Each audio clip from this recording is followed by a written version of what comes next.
KA1 Zulu Echo Portable 3. Some action on 205. KA1 Zulu Echo Portable 3. Over.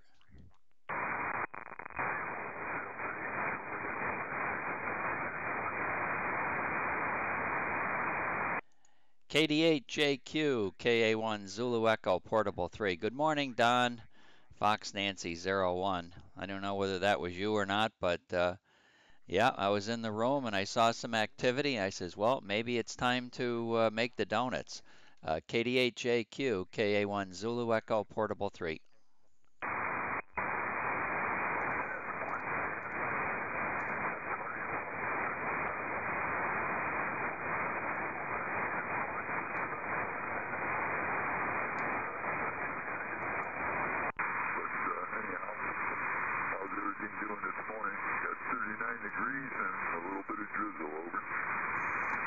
Okay, Don, fine on the 39 degrees and drizzle. Well, in counter sport, it is 36 degrees. 36 degrees and also expecting a little bit of drizzle today. I don't know currently whether the drizzle is going on or not. Not looking at the radar at all, just the regular temperature. The amplifier working today, so the ice thawed off of the antenna yesterday. I guess the temperature was up in the mid 40s, so that's what's supposed to happen when the temperature goes up that high. Anyway, I got you for number 221 the last time I talked to you. How are the numbers going? Over. Well, let's see here. 233. 233 over. Wow, there's making steady increases now. Looks like you're getting a lot of those fellas in your log that show up a little bit later in the morning. That's good, Don. That's good. I see your numbers in their logs. They submit logs to me, and I put them in my morning report. And I know I don't. You're not actively participating in that, but if you drop me an email or something and let me know who you work every day, I can easily put that in my report as well. Over.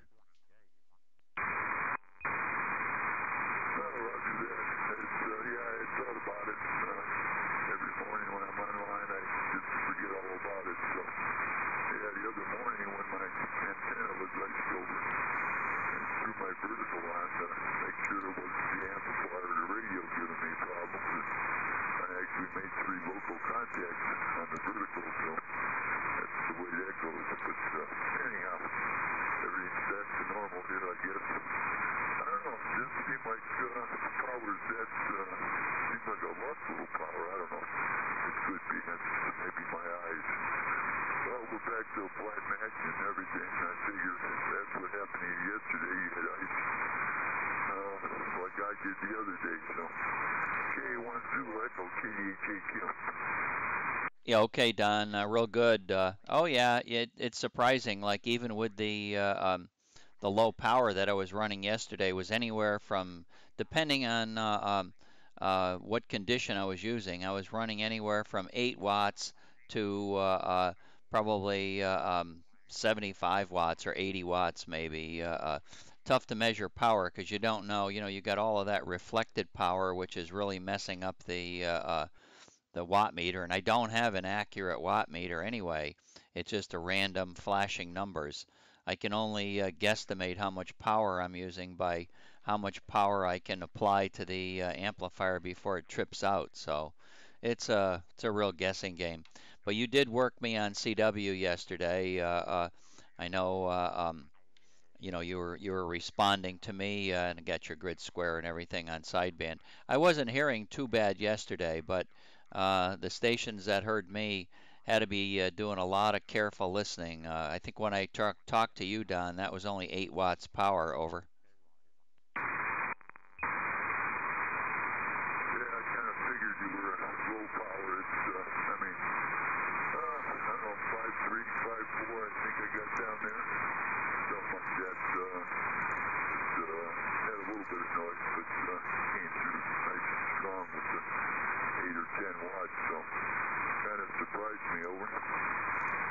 Yeah, it was good stuff. Very happy to log anybody at that point. So, I did continue for the rest of the day, and well, most of the day. Linda and I had some things to do, so we had to go out, but I did manage to scrape a few in the log anyway. N1 Germany Charlie, uh, he did work me with my low power. I'm very surprised. He's got some good ears down there in North Carolina. So, all right, Don, let me say 7-3 for now. Good luck making contacts today. It's getting pretty warm in the shack, so I'm going to have to open the windows here and see if I can get some cooler air in. I hope there's cooler air outside. Might be just muggy. I don't know. Temperatures are still very high in the afternoon here. KDHJQ, KA1 Zulu Echo, Portable 3. Roger that, Sam. Have a great morning. Enjoy. And I think it was yesterday I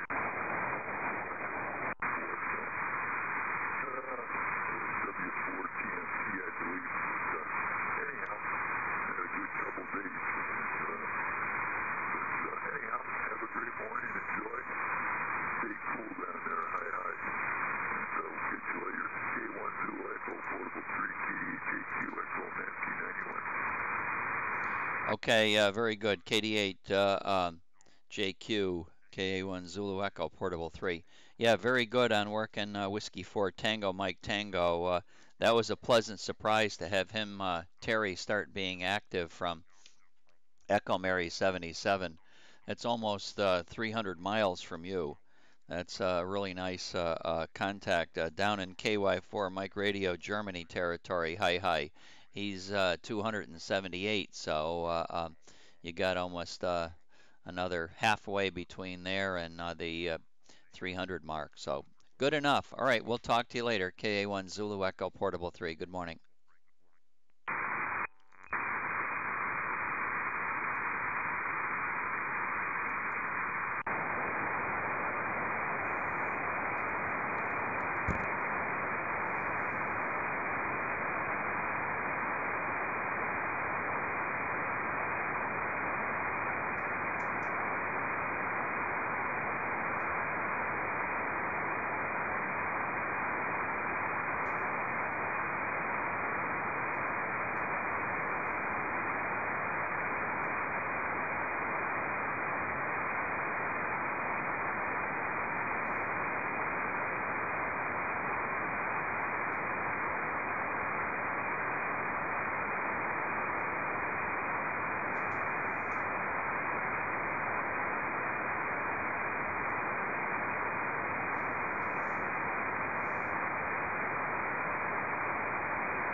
CQ, CQ, CQ from KA1 Zulu Echo Portable 3.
Yeah, go ahead again, CW again.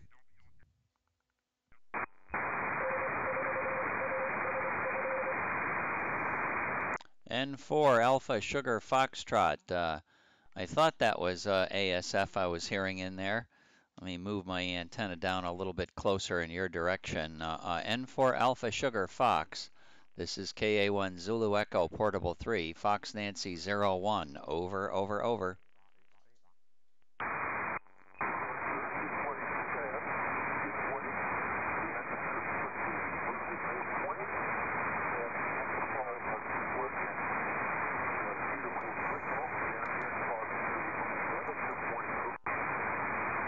Okay, sounding good up here too. Fox Nancy 01, and yes, I guess the temperature got warm enough yesterday for the ice to melt from the feed. So always good to get the power back on. You know, you can make a lot of contacts with low power, but nothing like the feeling of being able to run a kilowatt high. So good to get you in the log.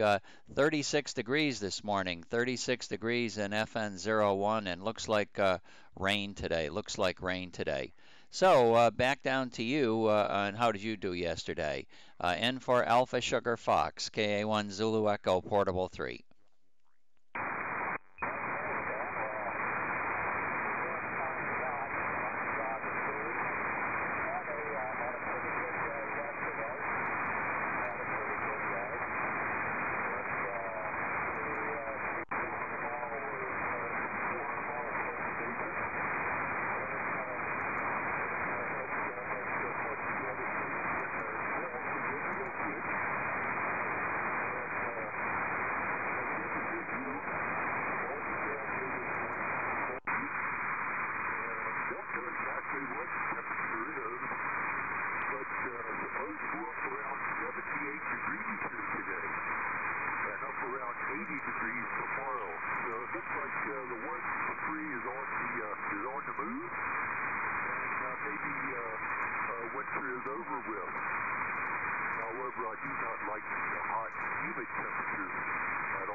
Okay, very good, Dave. N for Alpha Sugar Fox, KA1ZE Portable 3. Real good. Well, yeah, I noticed working VA3 Hotel David several times. That's quite a nice contact, 458 miles. Neither of your stations are kilowatt stations either, which makes it even better. I know the kilowatt stations are often working out to that distance, but when you get to work somebody else that's I think Sean may be running 350 watts, it sounds like, something like that. So he's got a little bit of power, but not the kilowatt category. K8TQK, I think he runs about 800 watts, something like that. That's probably what my transmit power is for the most part. Anyway, ooh, I see Mikey KY4MRG getting on the chat page, so I'm going to have to spin my antenna over there, and hopefully I get to work Tom this morning. N4 Alpha Sugar Fox, KA1 Zulu Echo Portable 3.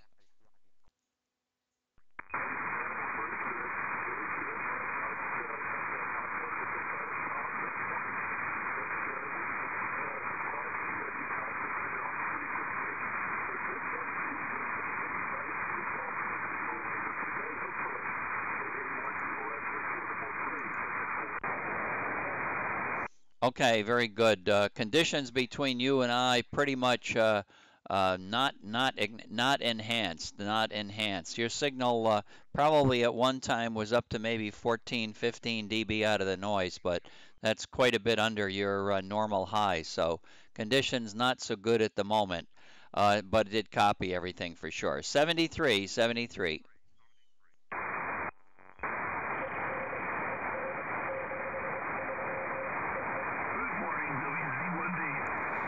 Whiskey Zulu 1 Victor, KA1 Zulu Echo Portable 3. Good morning, Ron. Fox Nancy 01, Fox Nancy 01. Whiskey Zulu 1 Victor from KA1 Zulu Echo Portable 3. Over, Ron.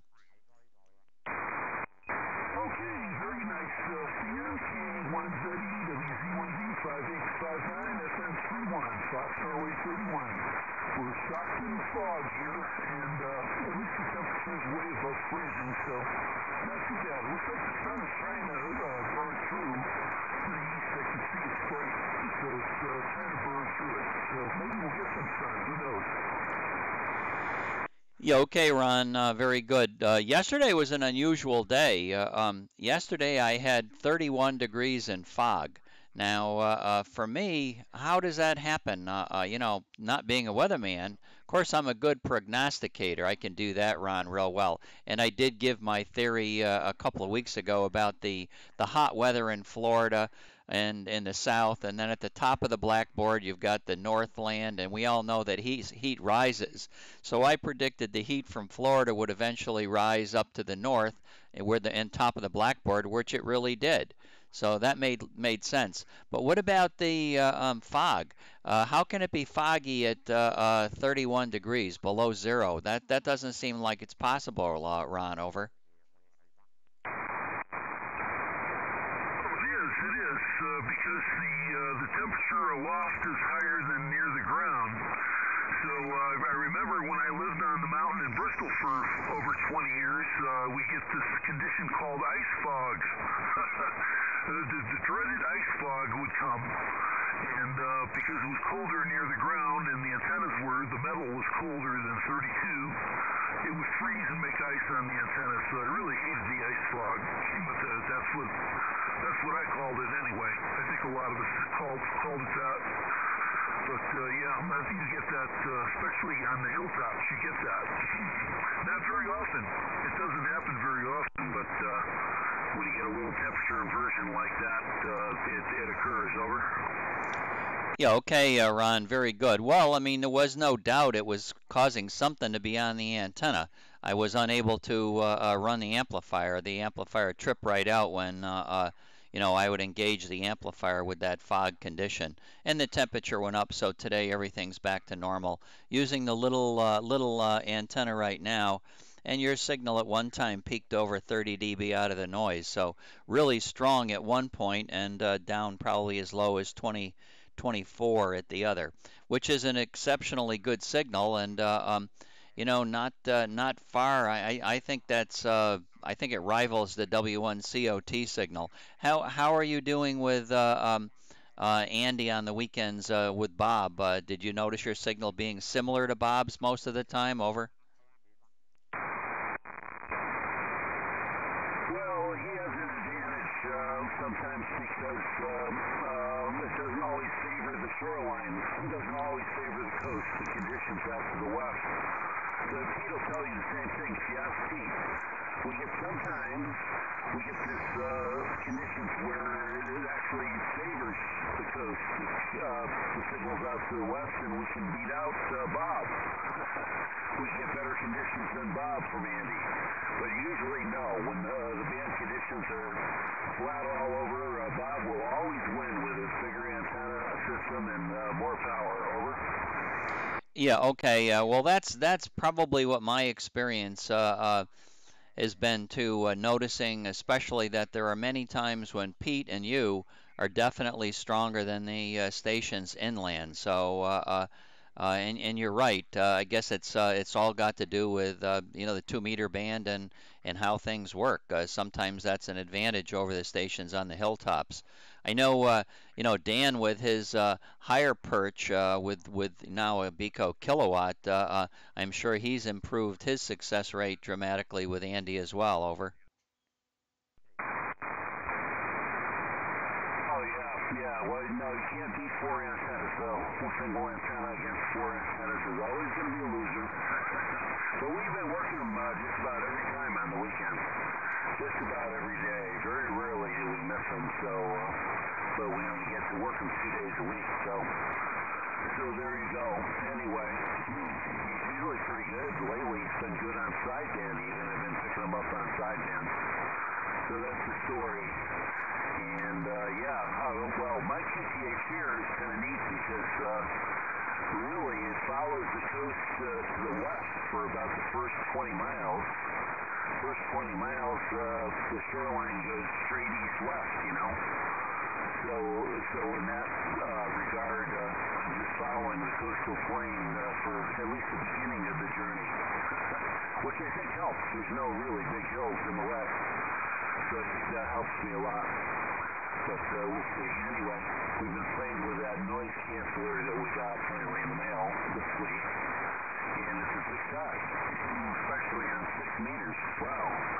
I'm going to try it later today, try to make some digital contacts to see how it improves the decodes, you know, whether I get more numerous and better quality decodes with a noise canceller in line.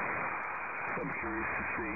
And I'm just using a 10-meter sloper wire for the noise pickup reference antenna, which is about 40 feet in the air, way below the 6-meter beam, of course, but on the same tower, you know, see it fed off the tower, so it picks up a lot of the same noise, but not so much signal.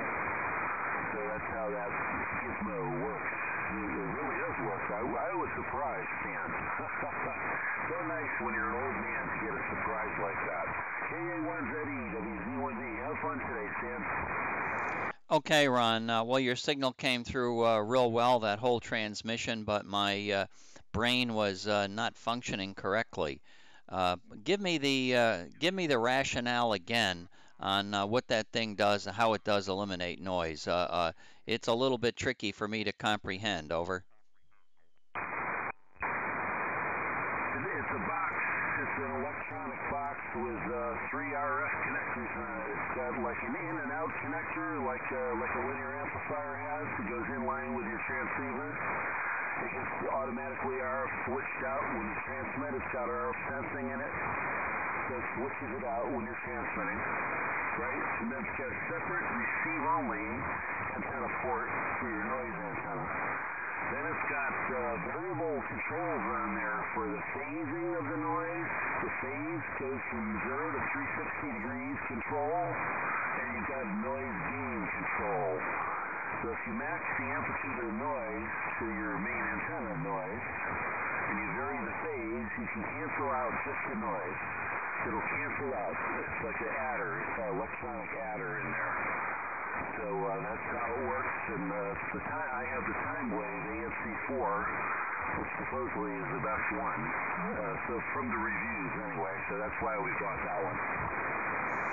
Oh, that sounds obviously excellent, and you've actually demonstrated it to be working. Well, that's good. Very good, Ron. All right, let me say 73 quickly right now. I want to call KY4MRG before he goes in another direction. He's looking in my direction. KY4MRG, KY4MRG, KA1 Zulu Echo Portable 3. Over, over, over.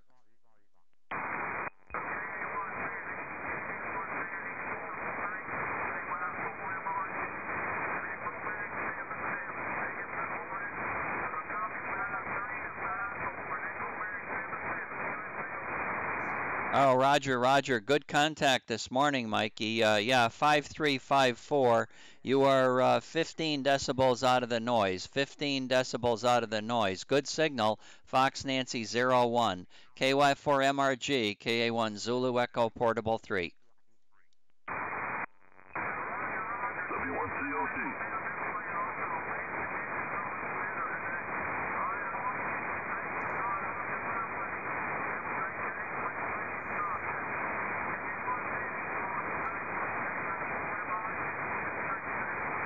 Okay, Mike, 7-3. Thank you very much for getting in the log, and good luck working WB8VLO next. 7-3, 7-3. W1 Charlie Oscar Tango, KA1 Zulu Echo Portable 3. Yeah, good morning, Stan. KA1ZE stroke 3, W1COT FN31. Good signal this morning. 15, 20, 25 dB above the noise. But it was more or less normal, I guess, but it's still good. KA1ZE, W1COT. Okay, Bob, you're getting up around 30 dB out of my noise. I wonder how come, that's still a mystery to me. I guess it's got to do with noise floors and stuff like that. I'm still wondering about all of those things. I thought we used to give each other similar levels most of the time, but I think I always favored giving you higher levels by about 5 dB, I think. Over.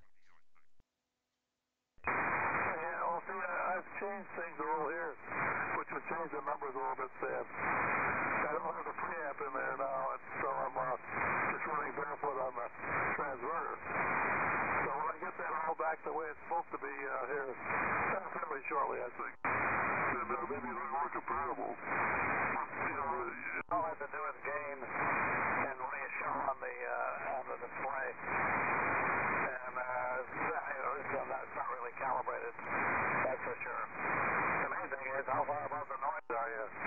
You know, and if the noise level is way up, then you're going to get, you know, at least indicating that you're getting into the signal in here above the noise. Andy has the same trouble, you know. You know, 10 dB of noise or more, and as long as we can get over that, we're okay. But if we can't, then he's in the water, you know. It's partly cloudy today, sun trying to break through here and there. A little bit foggy earlier. Temperature 41, 90% humidity. So the line noise is down anyway this morning, so that part's good. Not much to report here. It's just been a kind of usual sort of thing. Not that many contacts in the morning lately. You know, I have to struggle to get over 10. Like it was 13 yesterday morning. And quite often it's either 10 or 11. I don't know what's going on, but activity's down. And maybe my activity's down a little too, but this morning I get all screwed up. I went out for breakfast. As usual, get down there and the place is closed.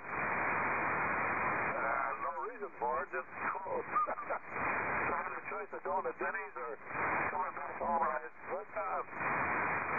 I'll go back home and make my own breakfast. K1ZE, W1COT. W1COT, KA1ZE Portable 3. Okay, very good, Bob.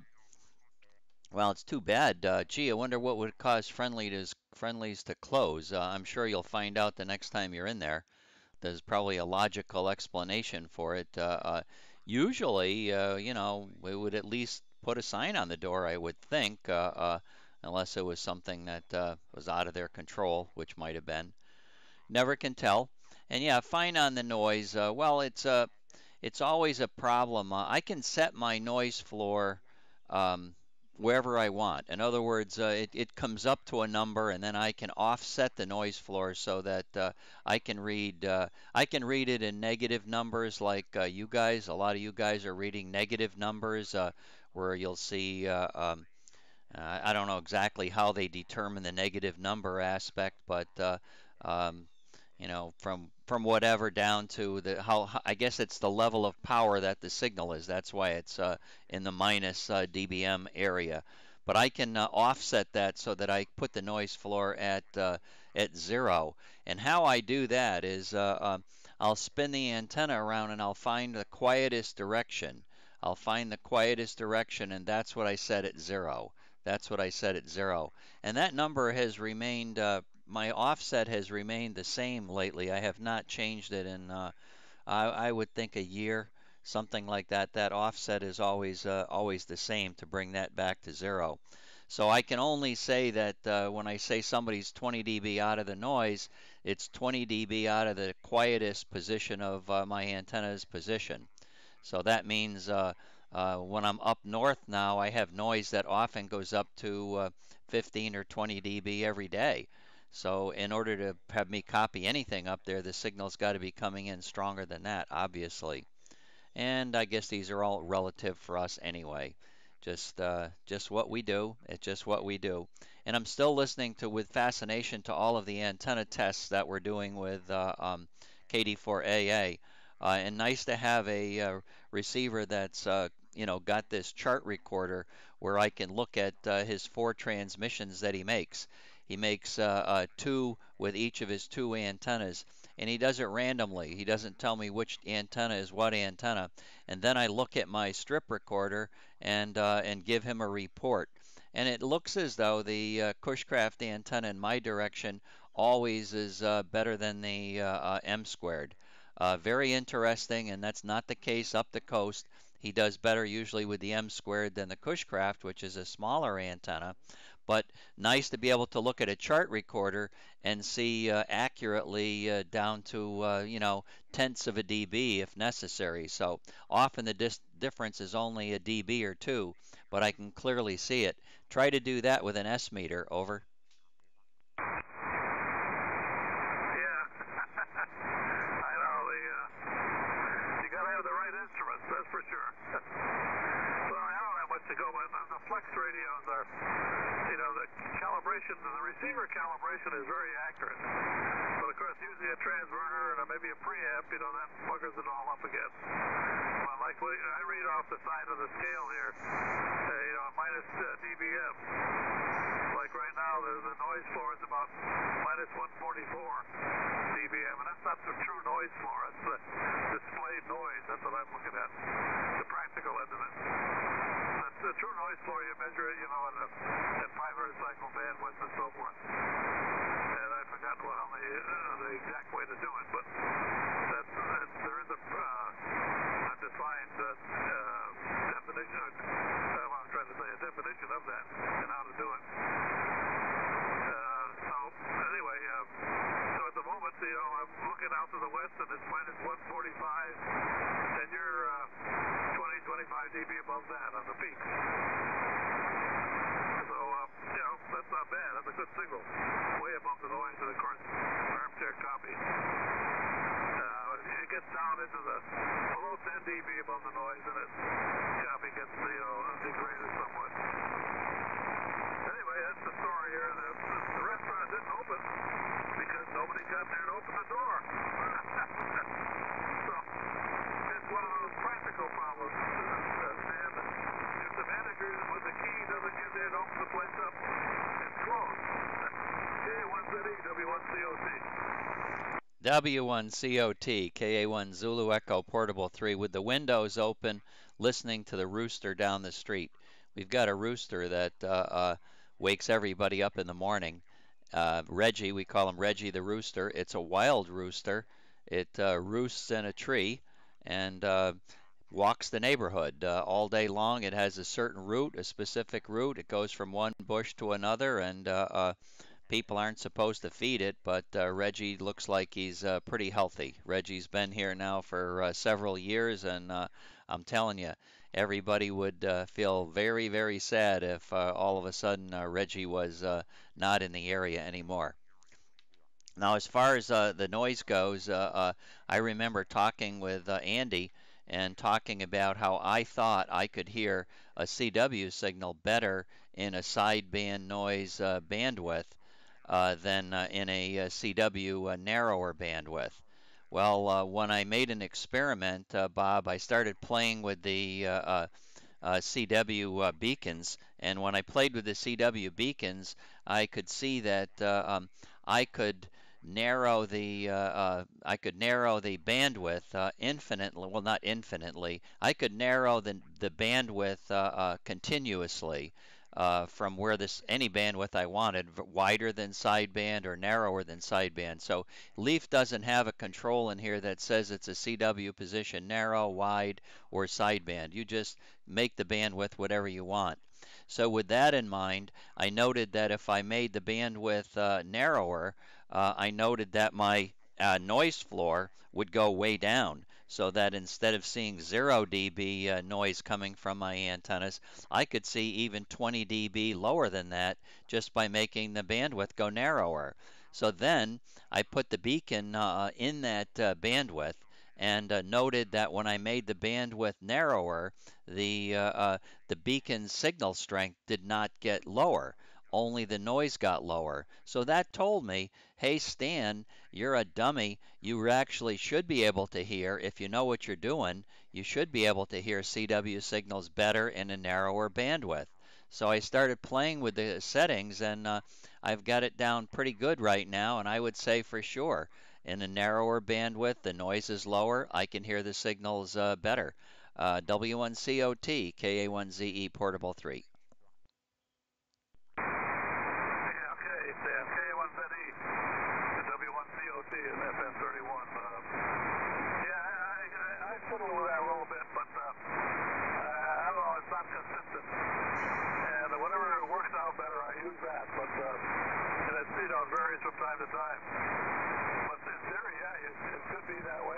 get high-speed CW and you go too narrow, that can happen.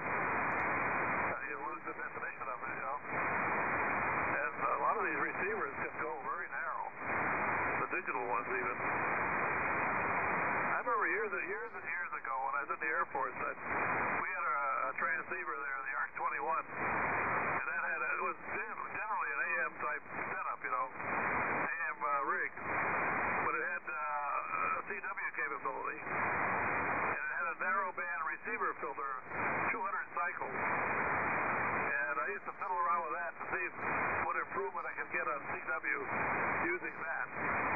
And it seemed to work pretty good. It seemed to track with a theory, but this is a long, long time ago when the receivers weren't as good as they are now, that's for sure. Of course, it was all tube stuff. And since then, I've fiddled with it from time to time, and when it works, it works. And when it doesn't work, I open the bandwidth a little bit and I can hear it better. So I haven't gotten very scientific with it, Stan. And the theory says it should do one thing, but in practice, like I say, we end up screwing it up, I think.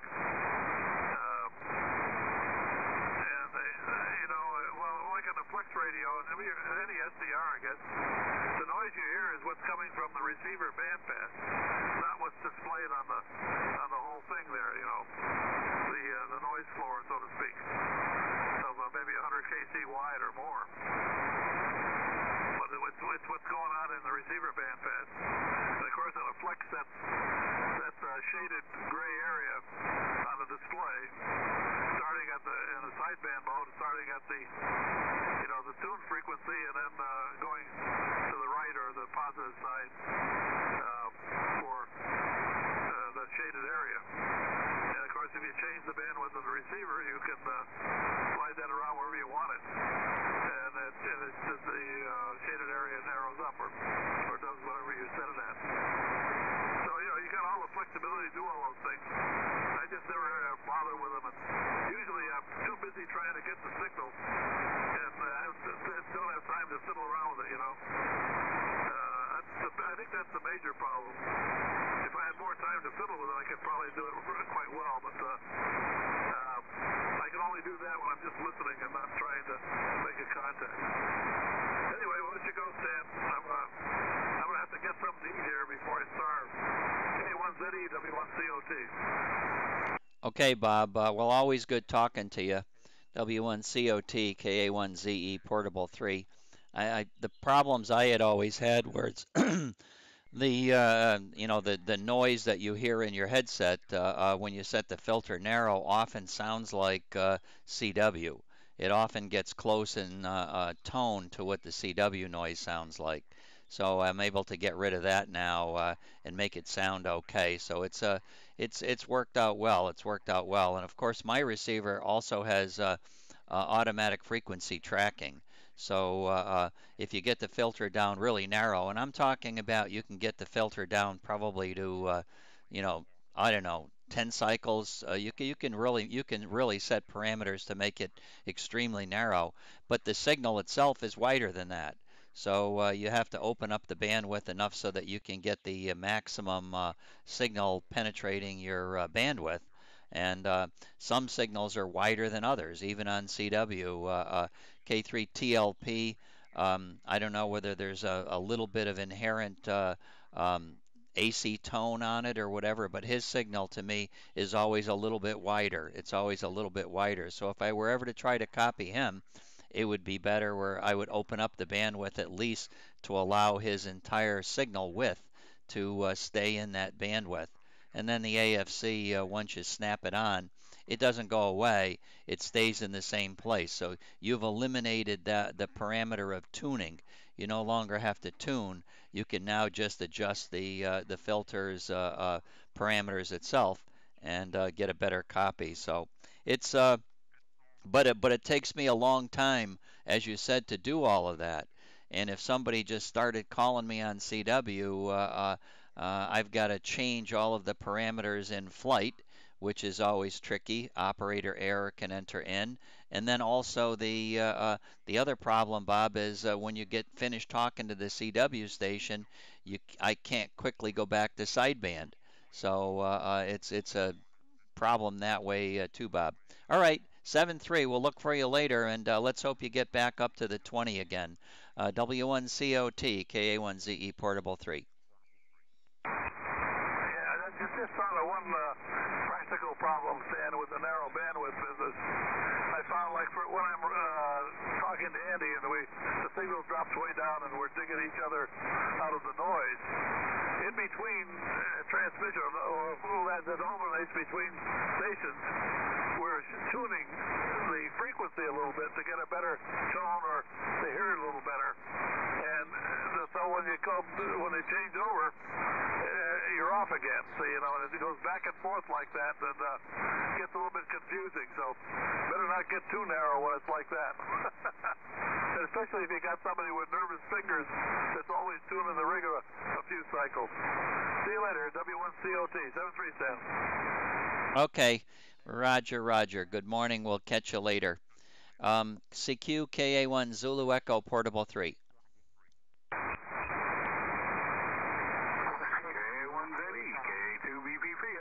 Good morning, Stan.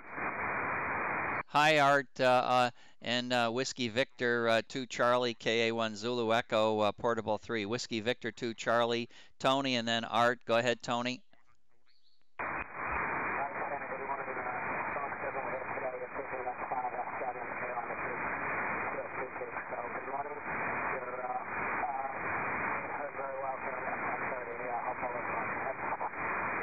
Okay, very good. Well, good morning to you, and thank you very much for getting in the log. A couple stations in here, a little bit long in the tooth this morning, but that's all right. Your signal that time there was not as strong as when you checked in. You're probably about 18 dB out of the noise at the moment. KA2 Bravo Papa Papa. Good morning, Art. It's been a while. How have you been? KA1ZE Portable 3. Good morning, Stan. Yeah, it has been a while. I've been back and forth to Ohio, just doing stuff, working, the usual garbage, getting ready for the contest coming up, and that's about it. How you doing? KA1ZE, KA2BP6. Okay, very good. Art, your signal that time up to 25 dB. So band is a little crazy up and down. That was a good signal that time. Fine on traveling back and forth, and your mention of an upcoming contest. This weekend is a 160-meter contest. Is that the contest you're going to play in? Over. No, it takes me months to get ready for the June contest. I keep wanting. I'm getting a lot of feedback somewhere. Wow. Okay, speaker. Got it. I got to move. Yeah, that's the June one. Just rearrange, try new stuff, and get ready. Yeah, okay. Yeah, it's good time to get ready. We know antennas work better if you put them up in the rain or snow or something like that. So why bother waiting for warm weather?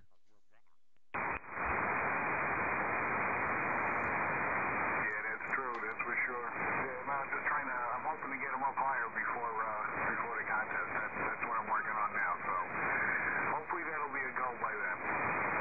Let me get back to work. And I heard it's kind of warm down by you. You got the window open and all that stuff. So not here. It's gonna rain or something. So back to you. A1ZEK. Okay, how's the son doing? Has he got any antenna? Has he solved his antenna problems? I know, he had one low for a while. Has he improved it at all? Over. It's still basically the same thing. He can stick it up about 20 feet when he decides to get in the contest. But the HOA police have been cracking down on a lot of stupid stuff. So they got the house up for hell and trying to get out of there. They just they didn't realize what kind of a hell it would actually be living in one of them things. So besides, can't leave the garbage cans out.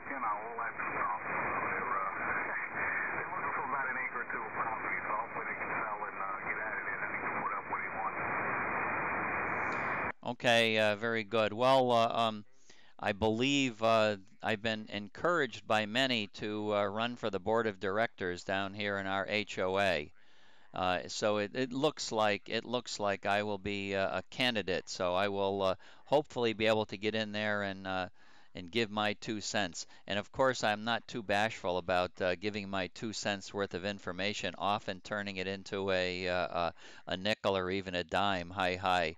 But yeah, living in an HOA is it is what it is. And I think the big problem is when people move into the HOA, they really didn't investigate what the bylaws were.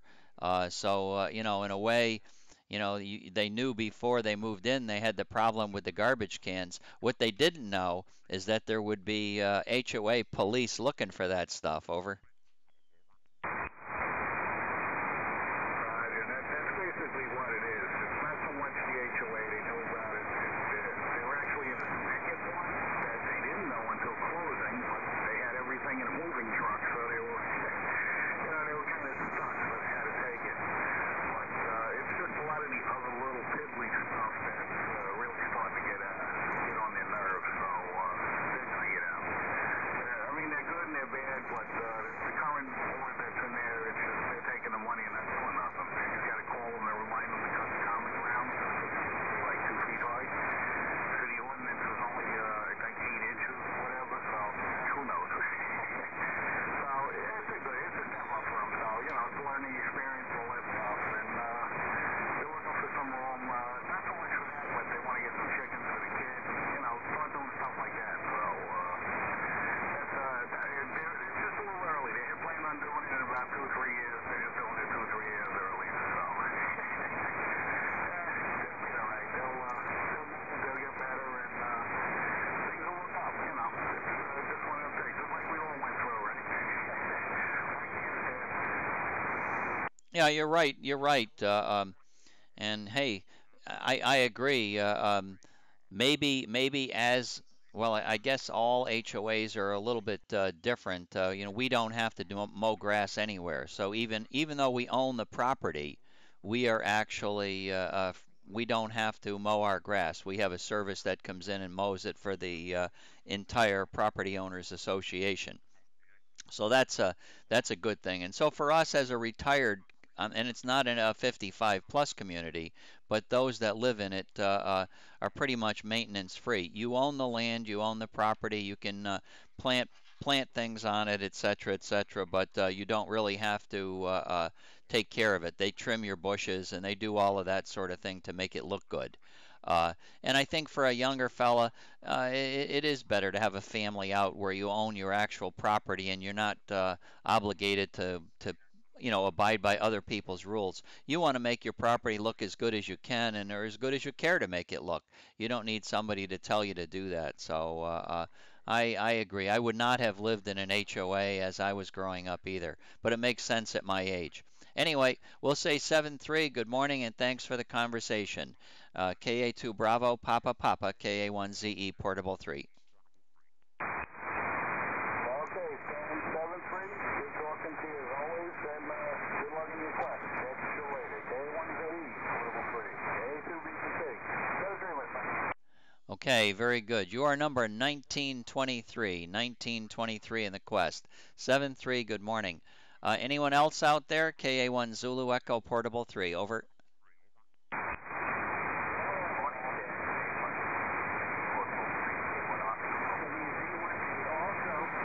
K1, there's a K1 station in there, and WZ1V is going to make some contacts. Who is the K1 station?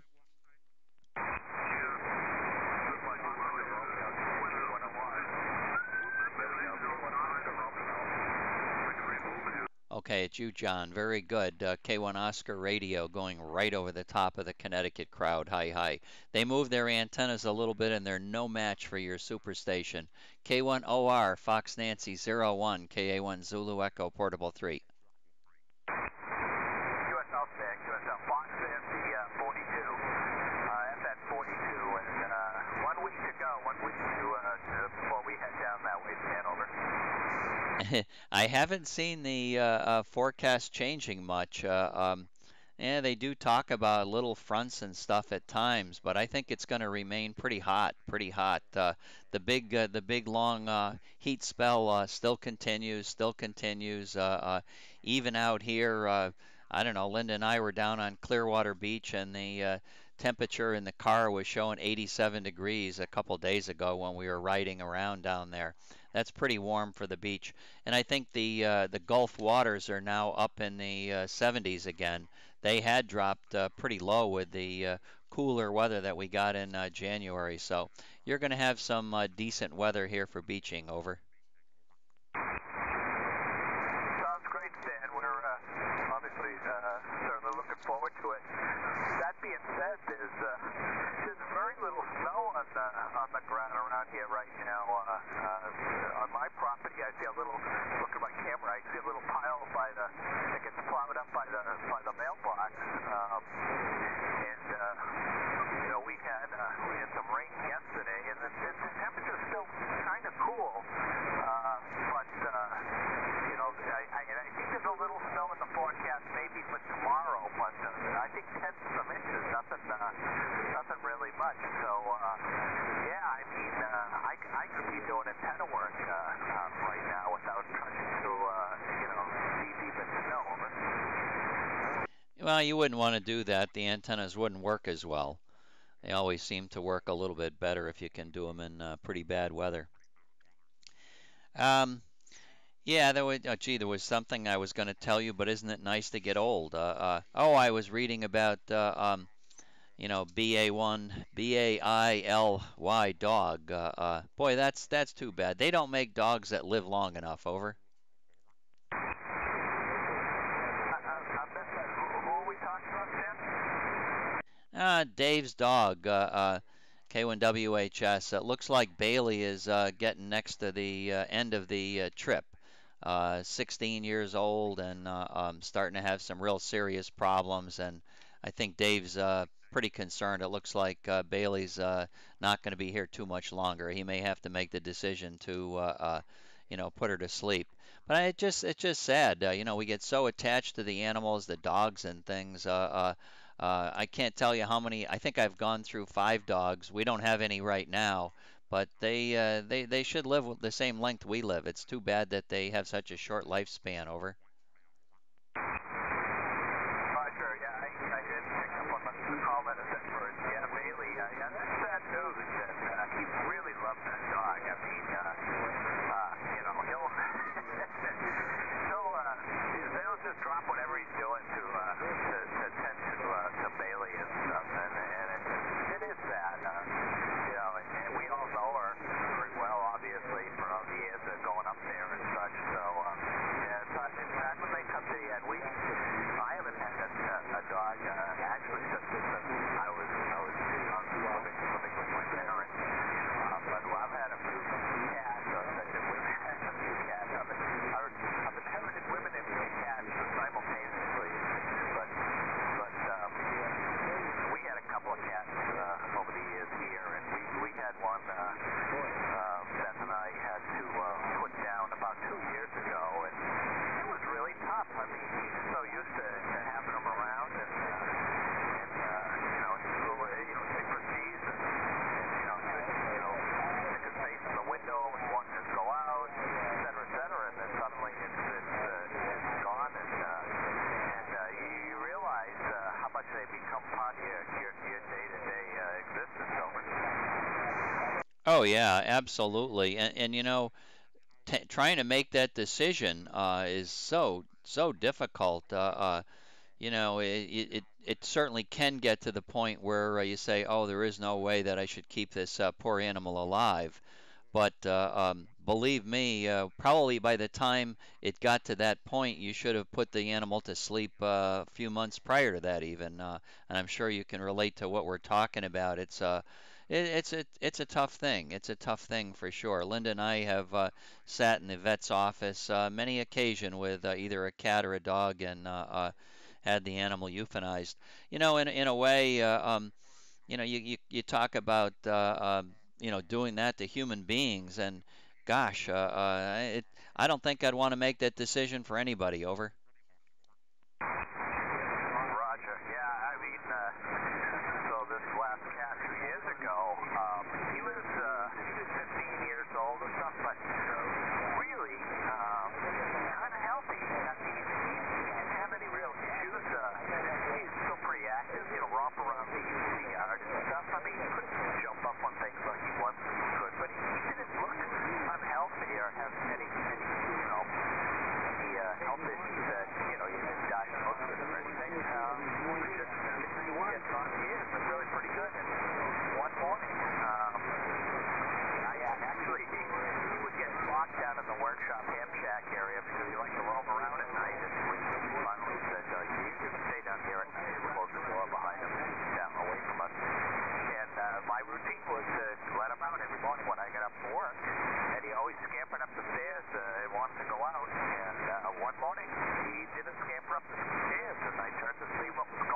good. I mean, we were going to have to amputate the leg, and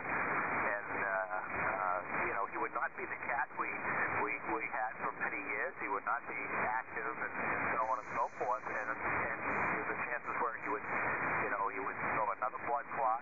We were fortunate actually the clot didn't go to his brain, but he lost the function of the paw. And anyway, we had to make the choice that it was time to put him down. It was really hard to do.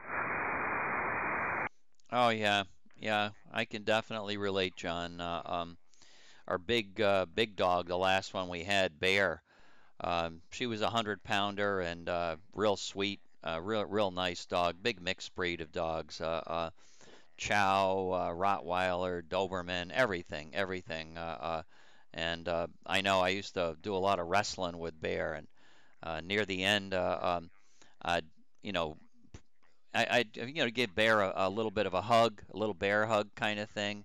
And she would, at that point, she started to lift her lip at me and snarl. She'd go, "Rrr," and it was clear that it was hurting. It was hurting bad. And it turned out to be she had bone cancer. And big dogs don't live all that long, so Bear might have been 10 years old or 11 years old, something like that. Sad to put him down, but you could see that her life wasn't going to be a good the way it was for sure. And I think had your cat been 5 years younger, you might have opted for the surgery. I know the three-legged animals do very well, but at her age, at the cat's age, I suspect obviously that was the best thing to do. Over. I mean, that's kind of what it came down to. It. Yeah, I mean, we could have gone down that path, but we had fond memories of him being, as active and, like I said, running around the yard. And when my wife would garden, he'd come out and like lay on the ground next to her and watch her, weeding or what have you, and but he was, he was just rough across the yard. He was, he was a pretty fast cat. He would fly around, and just the idea of him, like, just going from that to something else overnight. And like you say, it's not like he was, chronologically, it's not like he was necessarily going to be around much longer anyway. I mean, as healthy as he was 15, going on 16 years old, I think, and it was still convinced it was the right thing to do, but God, it was hard. It came so suddenly too. That was the thing. It was like one day he was great, and the next day we had to put him down. And but that's the way it goes. So we chose not to get another pet, at least as of now. We've kind of gotten over it. Don't know that we want another pet, mostly because of we like to travel, and it was always a little bit of a hassle trying to deal with what to do with it. So I don't know. The day may come. Maybe we'll slow down a little bit, but it's a tough thing, and I feel for Dave. That it's a really tough decision, and I remember when the other beagle went as well, and it's I don't know, circle of life thing, I guess. It's what happens, Dan. Yeah. Okay. Very good, John. Now that's for sure. That's for sure. Okay, well, I'm going to let you go. I got N1 Germany Charlie down in North Carolina calling in me in the right ear. I changed the antennas, and you're now on my little antenna. You're on my little antenna, and the big antenna's at Gary. So let me say 73, 73, and you're going to get ready, bring a bunch of bathing suits, and leave the long pants at home. K1OR 73, good morning, KA1ZE Portable 3.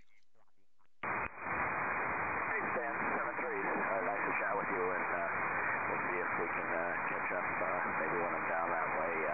Your signal didn't change at all, though. You get a very nice signal in here about 5 and 8 this morning, Stan. Pretty good signal up this way, better than I recall was last weekend. So anyway, have fun, get on to Gary, and we'll chat one way or another Okay, 7373.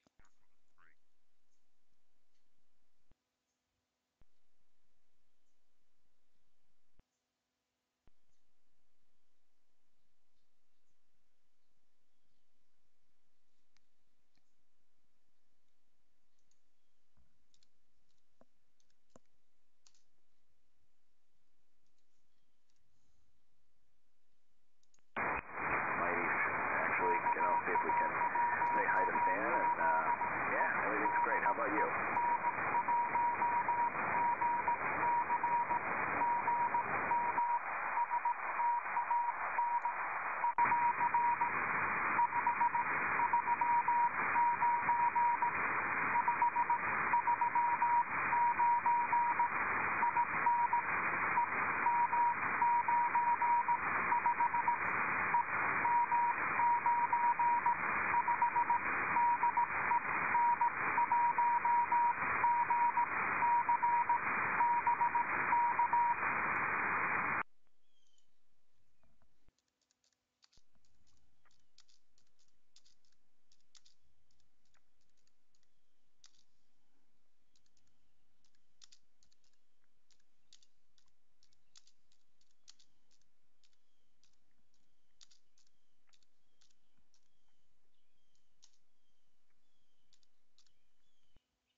Seven three, 73, Gary, 73. Move the antenna. You're not hearing me. W4 TMT, W4 TMT, KA1 Zulu Echo, Portable 3.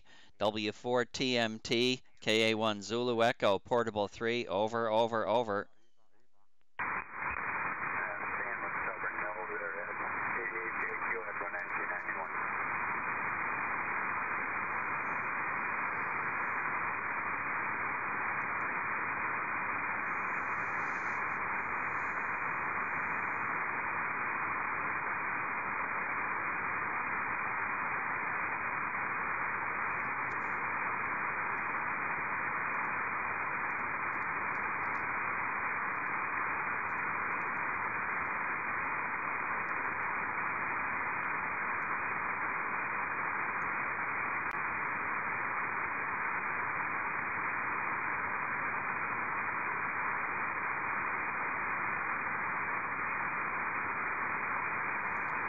Don, I don't know who you were working. I don't know who you were working, Don. KD8JQ, I'm looking in the direction of W4 Tango Mike Tango. So, Don, who are you talking? Over. AC3L, over. Okay, did you get AC3L in your log? Over, over. No, we didn't complete the Stan.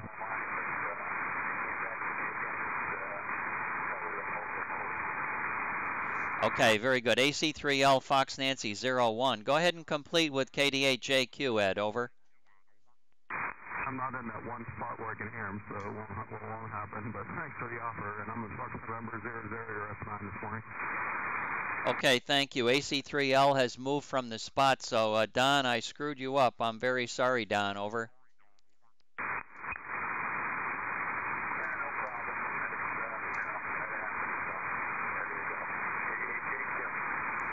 Okay, we'll listen for W4 Tango Mike Tango. W4 TMT, W4 TMT, W4 Tango Mike Tango, KA1 Zulu Echo Portable 3, over, over, over.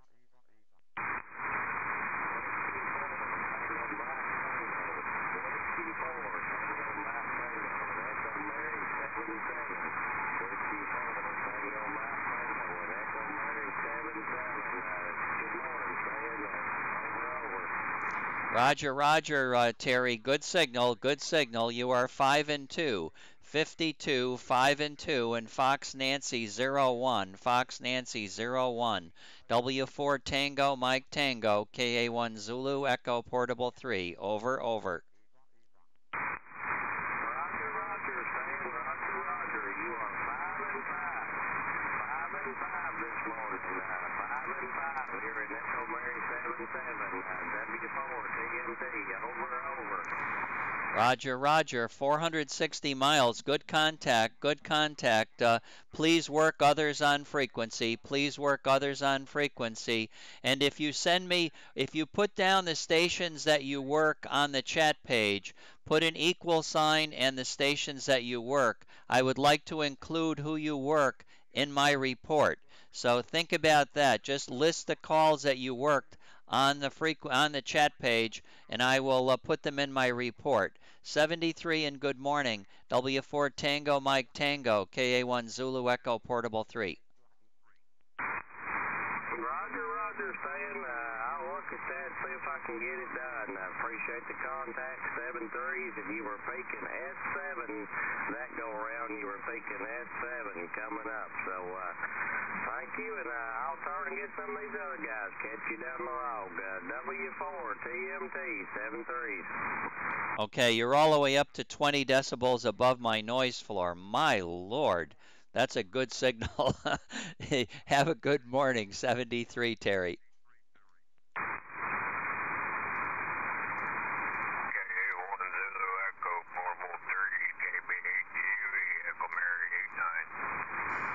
KB8GUE, KA1 Zulu Echo Portable 3. Good morning, Ron. Fox Nancy 01. Nice to get you in the log this morning as well. Over.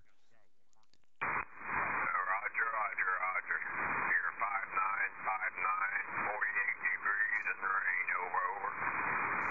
Okay, and the 48 degrees and rain. Well, the ice fog was here yesterday morning, shutting my station's amplifiers down. So good to see the weather a little bit warmer, and a little bit of rain produces mud out there in FN01. So I'm sure the cars are going to be all different shades of brown pretty soon.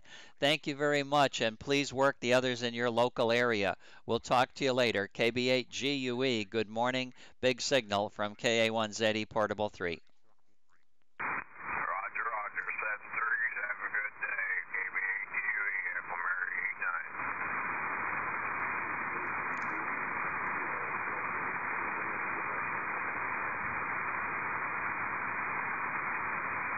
Good morning, Don. KD8JQ, KB8GUE, Echo Mary 89.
VE3 Alpha Hotel November, VE3 Alpha Hotel November, VE3 AHN, Victor Echo 3 Alpha Hotel November, VE3 AHN. This is KA1 Zulu Echo Portable 3. Moving my antenna in your direction, Jerry. VE3 Alpha Hotel November, KA1 Zulu Echo Portable 3. Over, over.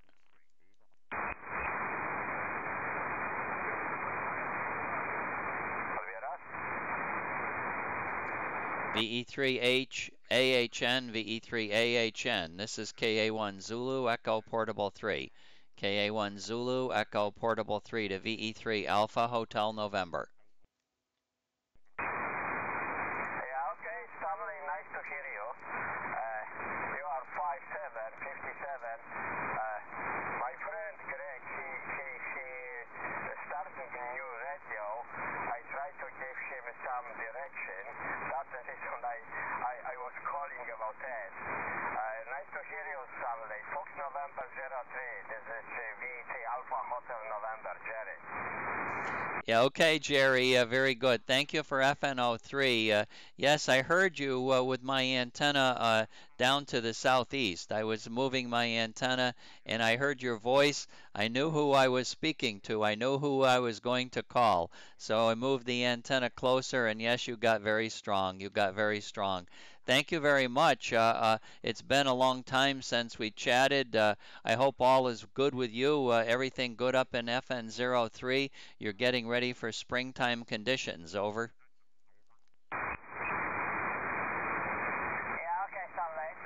Everything is under the control. I am retired, and I have a lot of ideas, a lot of projects, and the time is running very fast on the retired. Anyway, nice to hear you. I back to my friend because she is on two radio. The another radio, she's 14 megahertz, 14303, 303 kilohertz. She's calling. She is very strong in Europe. Stanley, good luck. 73, and maybe when the weather is changed for better, I put a new antenna on the roof. The antenna is supposed to have horizontal polarity, and for this time I am able to hear you every day, because now only I hear you time to time when propagation is right. This is VT Alpha Hotel November. Thank you. Oh, thank you very much for the description, Jerry. And yes, nice to see. I'm glad to hear you whenever I hear you. I always like listening to your voice. I really do. It reminds me of all of my friends that I made working over all the years. So your voice and the way you pronounce my name is exactly the same as the way they pronounce my name. So I'm very happy to log you as many times as I can. And yes, a good signal from your friend on 14303. So you please go back to her and 73. Thank you so much. I'll look for you again another morning. 73 VE3 Alpha Hotel November KA1 Zulu Echo Portable 3. Good morning. Yeah, good morning to you. Have a good weekend. Dziękuję, dziękuję, dziękuję I do widzenia. Pa, pa. KA1 Zulu Echo, VA3WLD. Okay, Dubja, Pan. Okay, VA3, oh yes, VA3. Go ahead, John. I forgot your call, John. Over. That's okay. Just call me weird looking dude, Stan. Anyway, good morning. Turned the rig on here. Figured I'd come down and listen to 205, and there you were. The antenna's is a little low right now. The pole bent, so it's only my 2-meter antenna is only about 6 feet off the ground this morning. Over. Wow, it's you're actually sounding pretty good. I can hear you. Sometimes I hear you, and you're not that good. So whatever is going on, maybe we got pretty good propagation between us right now. You're really sounding good, John. Appreciate you putting another bean in my pot.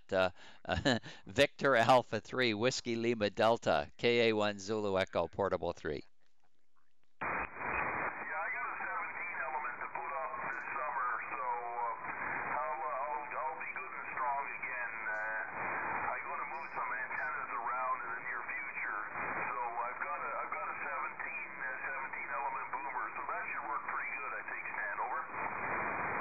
Yeah, that's a good antenna. That's a good antenna. And well, seriously, discussing antennas, and from what I've experienced with listening to other stations and what they're using for antennas, plus playing around a lot with antennas myself over the years, I really think all antennas that are working correctly do about the same job. There's slight differences. Some are slightly better. The longer antennas work better than the shorter antennas, kind of thing. Bottom line, they all work quite well. And we really, as long as we've got an aerial up in the air that's as clear as we can make it of nearby obstructions, things seem to work out nicely. And from one brand to the next, I think it's a matter of preference, how well they're mechanically built, how well the matching is set up, and all of that. But once we do our job with whatever antenna we have, I think we're all going to be very happy with it. I know I've been playing a lot lately with the G0 KSC Innovo or an innovative antennas, Innovo antennas, however you pronounce that. I know they work well, but I'm not sure they work any better than any other brand antenna that I've seen. As a matter of fact, I'm making daily tests with a station, KD4AA, who has a junior boomer, a Cushcraft junior boomer, very old, and comparing that with an M squared 5 MWL, the 33-foot long Yagi, which I happen to own several of. So making that comparison, he has it mounted on two different towers, both the same height, both pointing. He can move antennas where he wants. He switches back and forth. And I can tell you that the smaller Cushcraft antenna is every day slightly better than the longer M squared in my direction. He can move those two antennas up the coast towards New England, and he can see a positive difference every day with the M squared antennas being the ones on top. So it's very difficult to figure how he can point both of those antennas at me, and we both experience the same result every day. The Cushcraft antennas are slightly better. So whatever goes on in propagation wise, I think that's what's going to determine how successful or not we're going to be on 2 meters. A good day, we're going to be successful. A bad day, it's probably going to be pretty tough. Victor Alpha 3, Whiskey Lima Delta, KA1 Zulu Echo, Portable 3.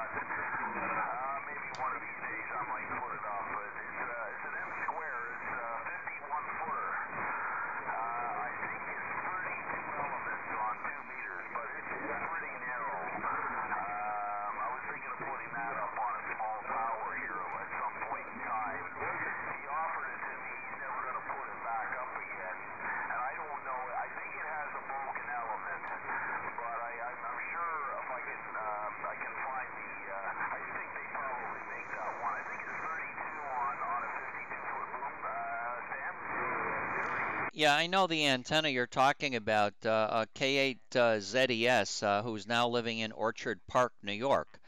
Sid used to have two of those antennas up from his location in, I don't know what the name of the town was. I can't think of the name of the town in New York, but he was down closer to where my FNO1 station was. He had a pair of those things stacked vertically, and they really, really did a wonderful job.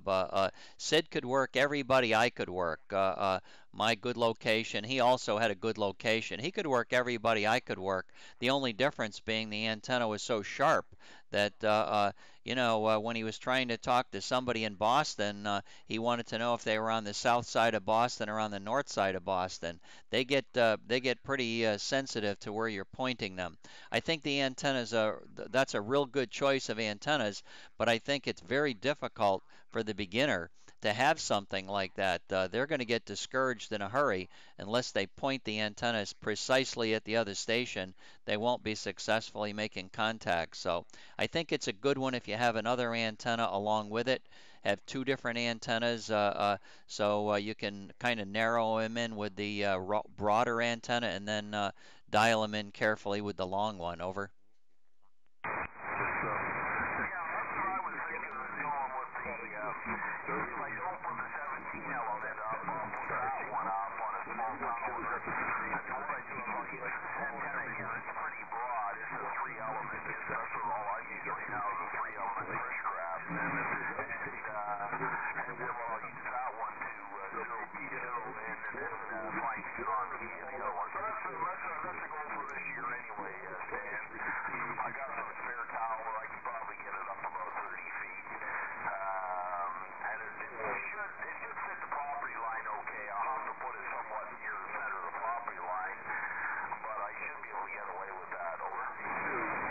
Yep, yep. Okay, yeah, very good. Well, it sounds like a plan. I know for contesting, I used to have a good location in Connecticut, FN 31, same hilltop that K1 Bravo X-Ray Charlie lives on, east of Hartford. And the location was superior, a big contester, as you know. So I had up four of the M squared 33-foot long Yagis, two M5WLs. I had four of them up, and that was my only 2-meter antenna at the time. And that contest, I did work a lot of good stations, but I didn't work the volume of stations that I normally work, and I could attribute it all to the fact that that antenna had such a sharp pattern in the box arrangement that it wasn't making a noise over a wide enough area. So important for contesting to make your signal go over a wide area and have a sharp area when you need it. So anyway, very good. Good chatting antennas. That's my favorite topic, except for the weather. The weather down here continues to be upper 80s in Tampa Bay, and expensive air conditioning, not good for senior retired people. VA3 Whiskey Lima Delta, please feel sorry for me with my upper 80s, KA1ZE Portable 3.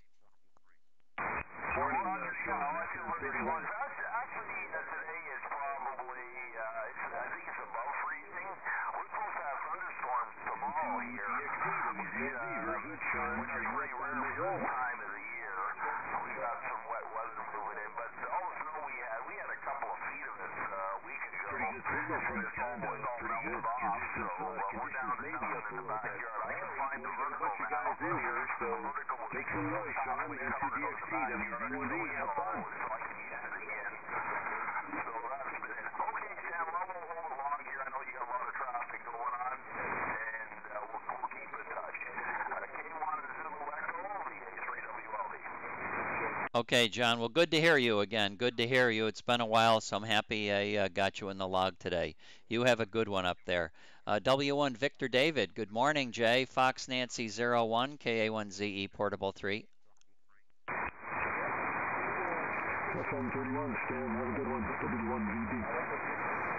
Good morning.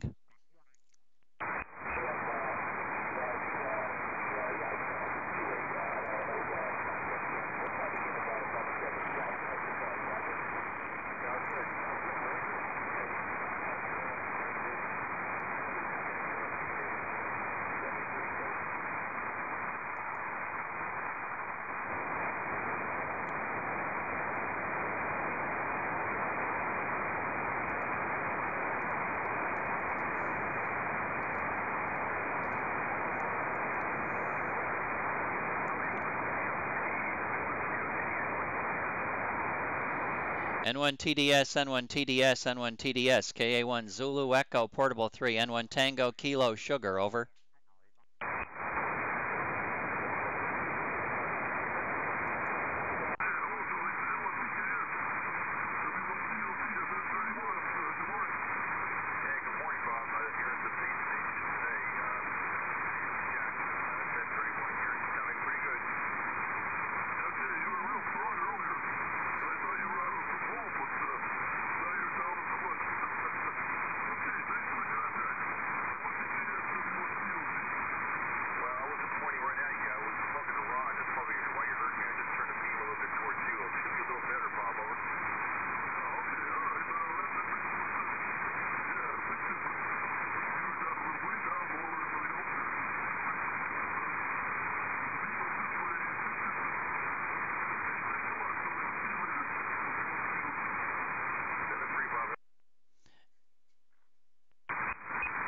N1 Tango Kilo Sugar, N1 TKS, N1 TKS, KA1 Zulu Echo Portable 3, KA1 Zulu Echo Portable 3, over, over.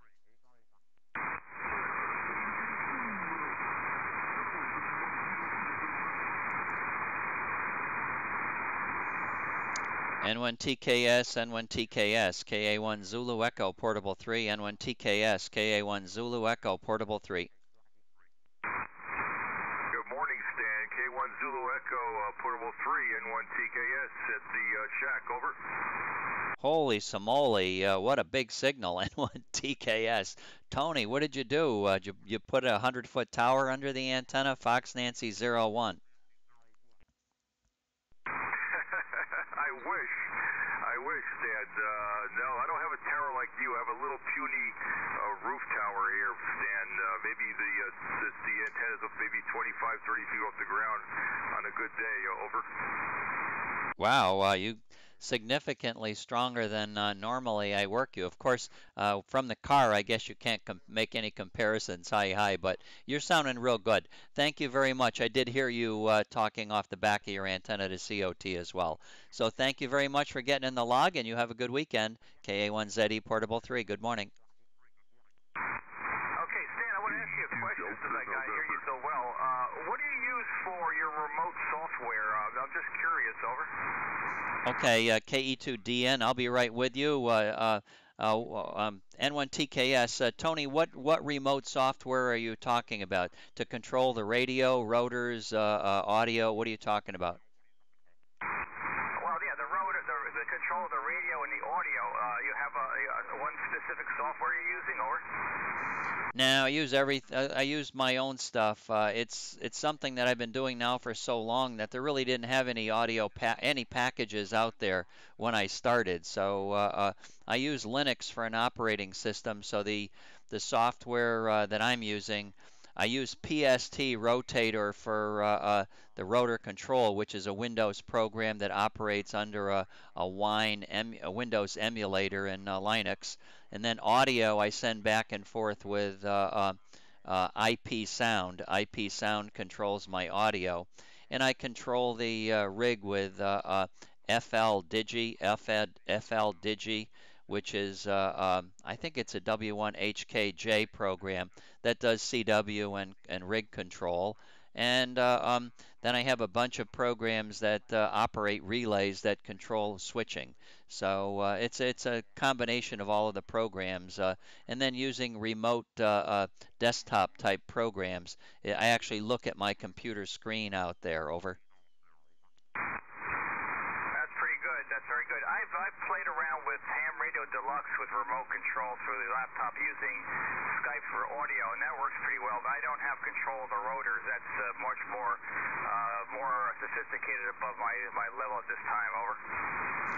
Well, I think the easy solutions that I see right now, which I haven't studied any of the software packages out there, but logic tells me that the easiest thing to do is if you can get everything to work on a computer at your station, whatever you do, if you can get everything working via your computer at home, then it's a pretty simple matter to just send audio and switching back and forth, and you can do it remotely from anywhere else in the world. So get them all working on your computer at home, and then you're there. Because you can always do remote desktop programs, and you can even do them that go between Windows and Linux or whatever your operating system is. Macs, there's some programs that you can just talk back and forth and see the Windows itself. So you see your computer wherever you are, over. Yeah, very good. Okay, Stan. Thanks for the information. I was always curious about that. You're actually very nice setup. Okay, have a good weekend. We'll catch you again, Stan. K1ZE Portable 3 and 1 TKS. Okay, very good. And I'm back over to KE2DN, KA1ZE Portable 3. Good morning, Dave. Fox Nancy 01. Yeah, good morning, Stan. Looks like you got your ice problem cleared up. You're 5 and 9 exactly into FN12, KE2DN. Yeah, we had ice fog yesterday. That must have been what it was, because it was below 32 degrees and it was foggy. So I suspect that had built up all of that ice crud all over the antenna. And yeah, very happy to get the station back in shape. It was pretty cool though, working people without the amplifier. That was a lot of fun. I wouldn't want to do it every day, but it wasn't bad. Over. Yeah, that's when I have fun mountain topping with just the 25 watts in the loop with that setup so far, but it's a lot of fun if you get a really good location. And it looks like the sun's trying to peek out here, but it's foggy and about 35 over. Wow, wow. Well, that's close to where it was when I was getting the ice fog. So I guess you're above freezing, so you're not having any problems in that regard. But the temperature is on its way up, so maybe winter is almost over. Yeah, I was awakened to some birds singing out in the backyard, and I thought, boy, I haven't heard them in a while, so maybe you're right. We'll have to see. But let you go there. Just wanted to get in your log. KA1 Zulu Echo, Portable 3, KE2DNFN 12. Okay, very good, Dave. We'll talk at you later. And down here in Florida, we have Reggie the rooster. Reggie the rooster roosts in one of the trees. He's a wild rooster, although I'm sure he was came from somebody's farm or somebody dropped him off or he escaped or whatever. But we all love Reggie down here, and Reggie wakes us up every morning, not too far from where my villa is. So he runs across the street and he runs all through the neighborhood all day. I think the fellow's got a route, a specific route he takes. Shows up back around here and gets in his tree and at night sleeps there and does it all again the next day. So it's good to have Reggie. 73, good morning, KE2DN, KA1ZE, Portable 3. Yeah, sounds like he's got his constituents there. Very good. We had that at Hatteras this year when we went down there for the first time, and really surprised there was a rooster right next door. 7-3's KE2DN.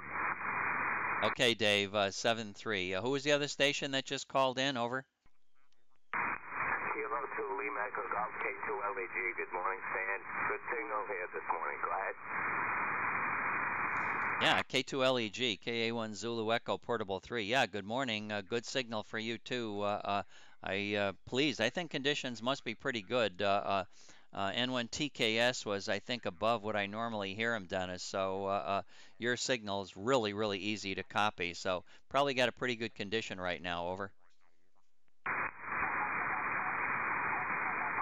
Yes, Stan, I agree. You're a good 18 to 20 plus dB over the noise and very consistent. So I'd say we have a little bit of enhancement or things are getting back to normal.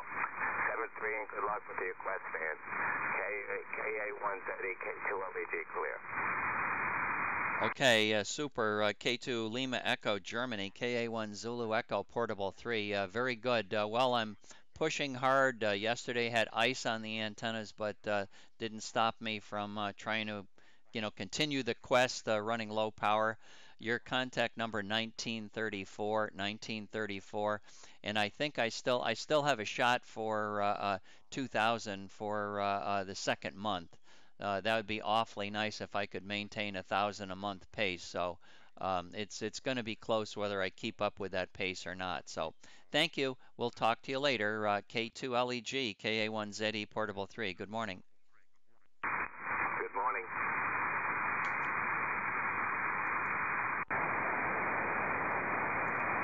Anybody else listening? I've heard N2 Delta X-Ray Tango. So KA1 Zulu Echo Portable 3 CQ.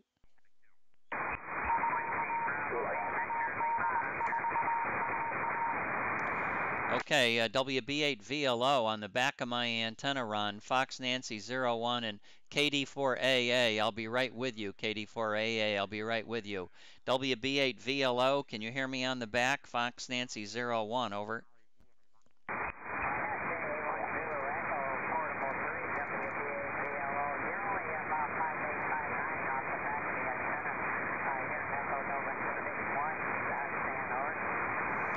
Yeah, I'm extremely surprised. I'm hearing you better off the back of the antenna than some days off the front of the antenna. So, hey, did you get to work W4 Tango Mike Tango again this morning?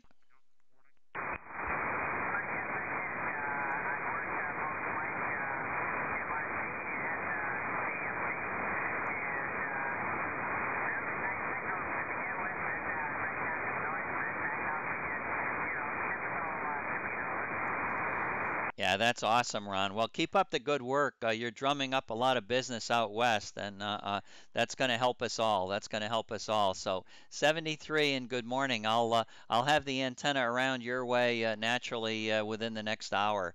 So 73, good morning. WB8VLO, KA1 Zulu Echo Portable 3.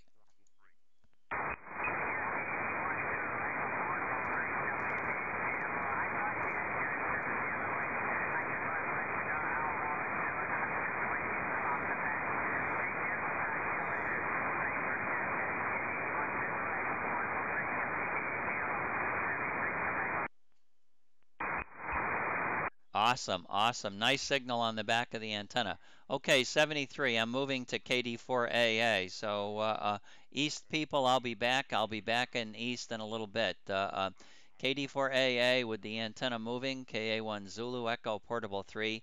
KD4 Alpha Alpha. This is KA1 Zulu Echo Portable 3. Over, over, over.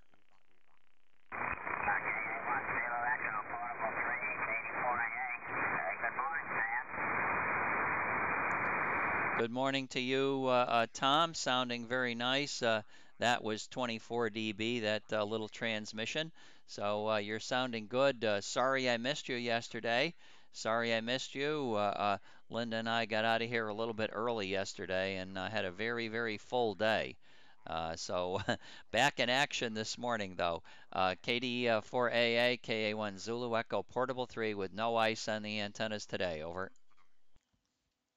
Roger that. Yeah, I heard that strip later after the fact that you iced up, but I had a suspicion you would be, so I wasn't surprised. But anyway, we'll have to miss a day now and then just because of the circumstances.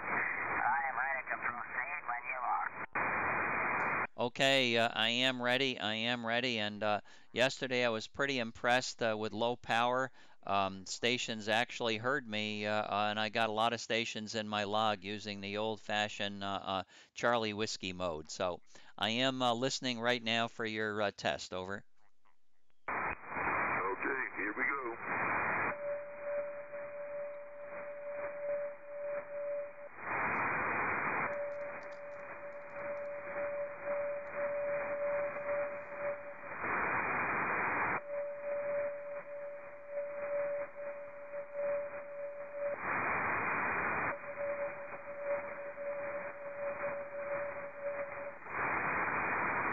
Okay, 1 and 3 by a mile. 1 and 3 by a mile. We're looking at 2,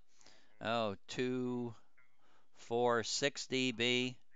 2, 4, 5 dB. 5 and 6 dB stronger for 1 and 3. Okay, well, still 1 and 3 on twist-grabbed antennas.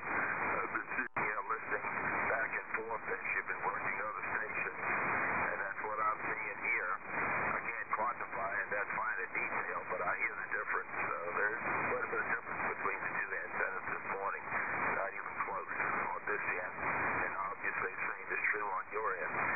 Okay, well, today if it will stop raining long enough, I'm going to get all my new aluminum out and start laying out the booms for those two 35-foot long LMA 2-meter antennas. So I want to do that in the yard where I can put everything out at full length and measure everything twice before I start setting holes in. Putting holes in that boom. I wanted to get it right the first time. Yeah, okay, very good, Tom. Well, yes, absolutely important. Measure twice and measure 3 and 4 times even, just to be sure. And occasionally, I can recall operator error entering into the picture. So sometimes you got to do it once for good measure to make sure that you were looking at things the way you really wanted to. Hi, hi. Okay, very good. Well, we'll say 7-3 and good morning. Always fun making the test, of course, and I'll look for you again tomorrow. I should be on. I should be on again tomorrow. 73 and good morning. KD4AA, KA1 Zulu Echo Portable 3. Very good, Stan. See you in the morning. 84AA.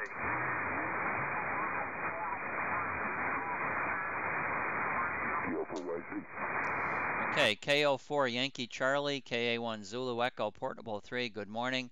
Fox Nancy 01, KO4 Yankee Charlie, KA1 Zulu Echo Portable 3. Well, I can what Zulu Echo to the last before it gets to the 27. Don't see every time. Coming through very nicely, Cornell. Good sounding audio as always, and good to get you in the log this morning. Been a few days. I don't think I've got anybody up north that can hear you. VE3 Mike Lima Mike is listening from up north down to south, so I'm not sure if he's going to copy anything from you. KO4 Yankee Charlie, KA1 Zulu Echo Portable 3. Over.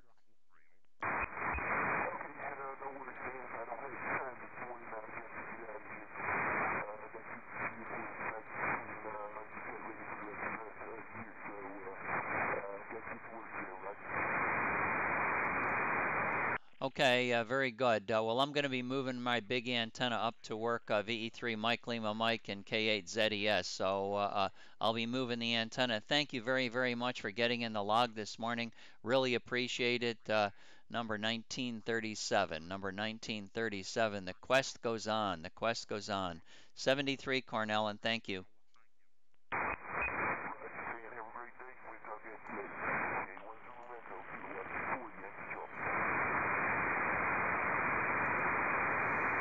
Okay, Victor Echo 3, Mike Lima Mike, with the big antenna moving up in your area. Small antennas up in your area now, so I trust that you're hearing me okay, Bob.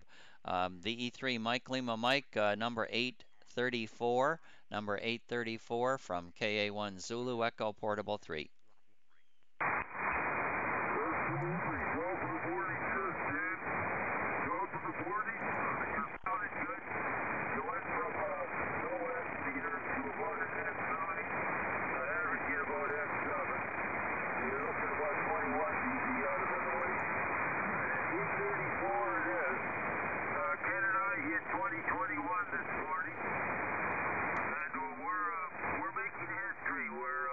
Future now, and there's no history here. We're making history.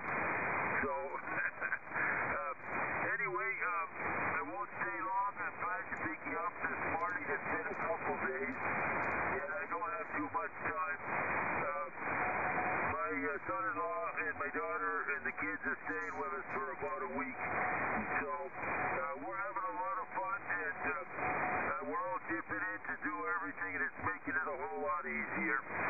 Top of the morning is 10, and have fun, and keep racking up those numbers. DD3MLMFN04. Okay, very good, Bob. Well, thank you very much for helping me put another bean in the pot and stirring it up a little bit as I go along. Hi, hi. If I sometimes I get a little long in the tooth, and that slows me down a little bit, but most folks are pretty patient, and boy, oh boy, a lot of folks are getting in my log all the time, and it's really good to see the big activity levels, Bob. 73 and good morning, good morning.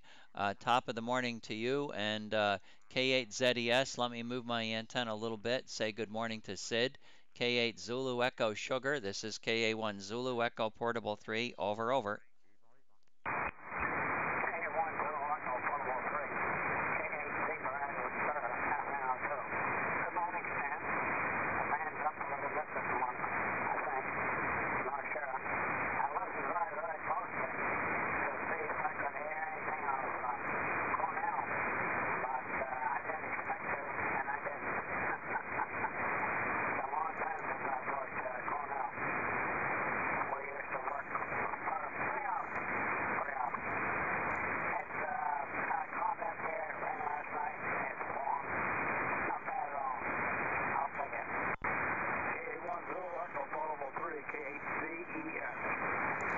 Okay, Sid. Well, I know you're going to take it, but you can't do anything but take it. You have no choice.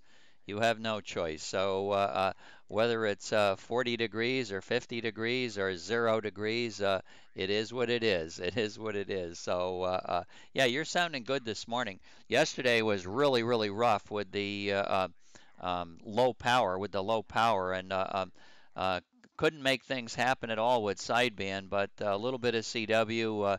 Appreciated your putting the ear to the speaker and making sure you figured out who was calling you on the Charlie Whiskey mode. So I appreciate yesterday's contact especially.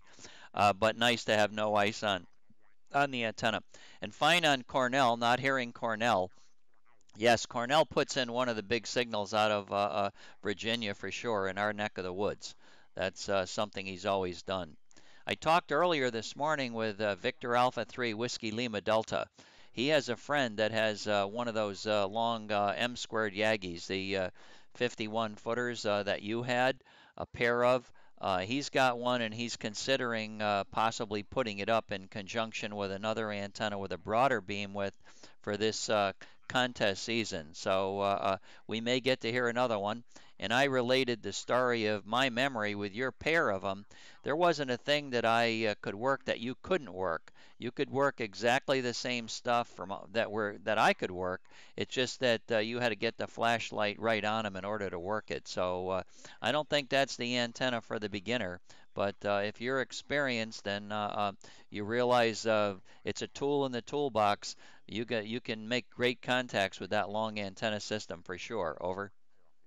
Yeah, I don't think it's a contact antenna.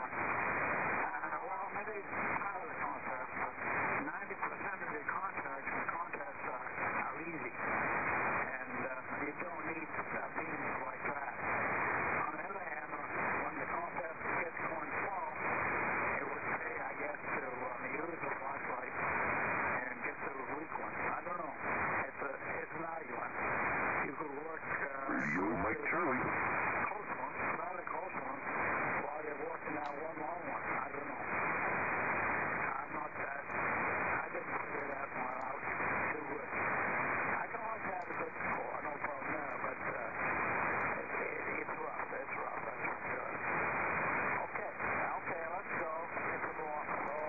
Make up to yesterday. You had a pretty good thing on this too, but not. I can hear it all the time. But you were down in the mud that could copy the CW on the time. But that's not bad. How much power were you running on no power? I wonder how much you had on there.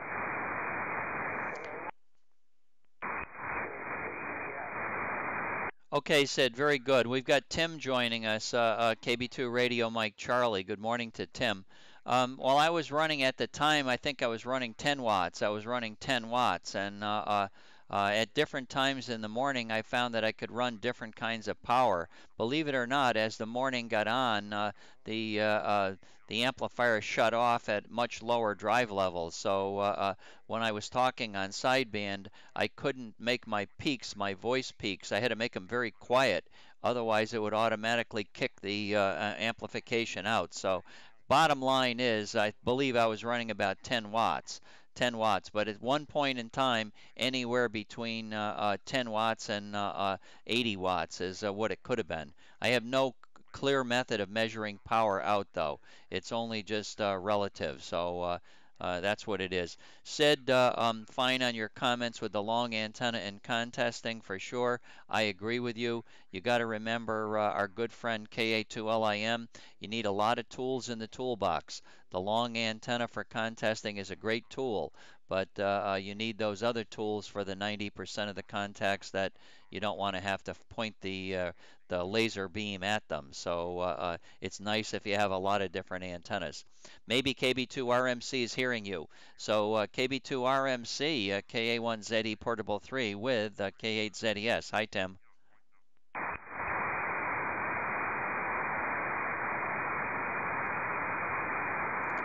KB2 Radio Mike Charlie. Where'd you go, Tim? KA1 Zulu Echo Portable 3.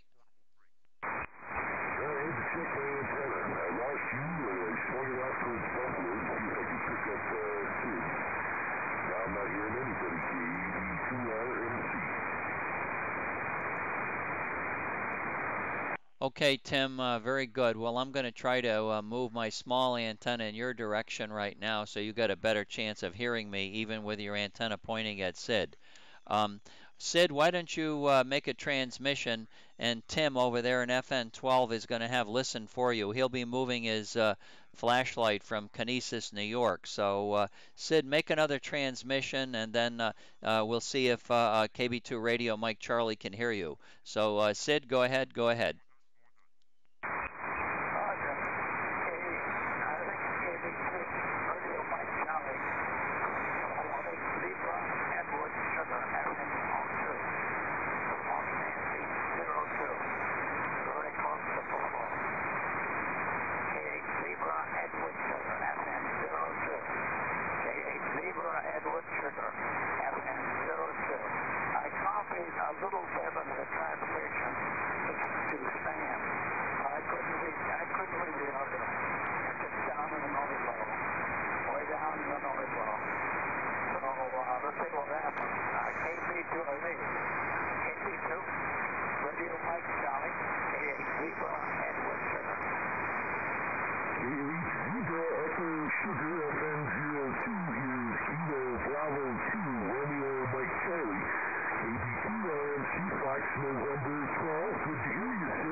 Okay, well, Tim can copy you. He can copy you, and I'm sure he heard your comments.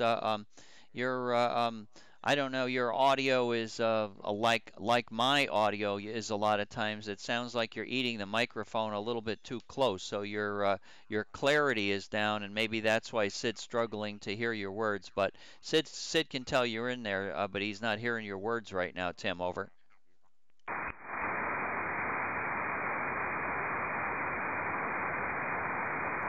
KB2 Radio Mike Charlie, KA1ZE Portable 3.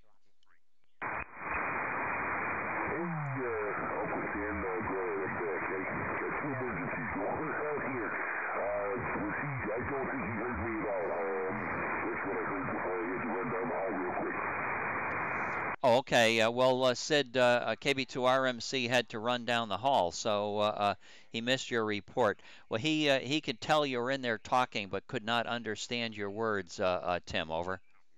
Okay, Roger. Makes sense. He does pretty good even on bad propagation days, so we get a little help one of these mornings. We should be able to complete the QSO. Please tell him I said hi and it was good to give it a shot. I don't think I've transmitted on 2 meters in a couple 3 weeks. Over. Yeah, okay, very good. Well, yeah, I can't remember working you the last time, so it's good to hear you back on again, Tim. And hopefully all your emergencies go away. Go away. Over. Well, it's just a nice way of saying I'm sick and I hate to make a run down the hall. That's all. We'll see what happens. Probably gonna take a couple new valves in the ticker before that goes away, but ain't dead yet. All right, I'll let you have at it, and I'll spin the antenna around as I get a chance and see if I can hear some people. I heard you mention Cornell earlier. It'd be nice to work him. I haven't worked him in a few months. Yeah, Cornell was on, and but he didn't have time this morning. He just checked in, and he was in the middle of doing some other things. So it was nice of him to get into my log, putting another bean in the pot. So Tim, thank you very much for the contact. Let me see, is there anybody else on frequency right now would like to try to work KB2 Radio Mike Charlie and K8 Zulu Echo Sugar? And if you're not in my log, certainly I'll accept another entry, KA1 Zulu Echo Portable 3. Bravo 2 Radio Mike Charlie, Victor Echo 3 Zulu Victor Portable. Victor Echo 3 Zulu Victor, long time no hear. Kilo Bravo 2 Romeo Mike Charlie, your 5 and 5 Fox November 12. Over. Very good morning, Tim. You're 5 and 7, 57 here at my work location in Echo November 93, CN 93, with my big 10 watts, correct? fantastic. Sounds great. From Echo November 93, 10 watts is great. I don't have the view to the west very often, so maybe I need to do that. I'll make more contact. Thank you very much for EN93, and enjoy your workday on a Saturday. Over. Very good, Tim. Always nice to hear you, and yeah, very, very good. Enjoy your day, and I hope you're feeling better. KB2, Radio Mike Charlie, Victor Echo 3, Zulu Victor Portable at the work location. Very good morning, Tim. Okay, over at that 73KD2 RMC. Thanks, man. I'm going to go quiet for a bit and grab a hot cup of coffee. Okay, Tim, always good to hear you. Always good to hear you. We'll look for you another morning. VE3 Zulu Victor, good morning, Steve. Fox Nancy 01. Very good morning, Stan, and copy FN01, copy Echo Nancy 93 at the work location. Sound real good today, really loud, and I was hearing Sid there. I don't know if you can hear my smaller power, but it was copying Sid. Yeah, I'm copying. Jim on a 5x2 at the moment. I think it's at the high point of the QSB, but you want to call Google, go ahead. Very good morning, Sid. Yeah, that's transmission your F4. So very good copy. Very good morning to you. Kate Zulu Echo Sugar Victor Echo 3 Zulu Victor in EN93 at my work location. Good morning, Sid. Good morning. Thank you, Stan. Yeah, no problem, Steve. And Steve, I don't think W4 Tango Mike Tango was on the air when you were operating from home last week, but W4 TMT is joined the activity, and he's been on several mornings in a row now. He's down in Echo Mary 77 where KY4MRG is, and he's coming through really a little bit better than Mike is. So if you haven't worked them, I'd love to have you give that a try. And he does get on the chat page, so that's another bonus. You can line up the contact on the chat page, Steve. Over. Sounds real good. Well, I hope to be on tomorrow morning, Sunday morning. I don't have to work, so hopefully I can get on tomorrow morning, and maybe he'll be around. I can give him a try. Thanks for the info, Sam. Yeah, Terry, his name is. You'll be seeing him on the chat page. W4 Tango Mike Tango. Kind of a nice call too. I like that call. It kind of rolls right off nicely, right down near Mike, but a few miles farther away. So it's cool stuff. Okay, 73. We'll look at you later. KA1 Zulu Echo Portable 3. Anybody for VE3 Zulu Victor or K8 ZES? This is KA1 Zulu Echo Portable 3. Anybody for my log?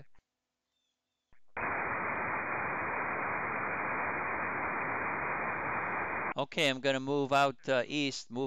I haven't been really west this morning yet either, but going to go east now. KA1 Zulu Echo Portable 3.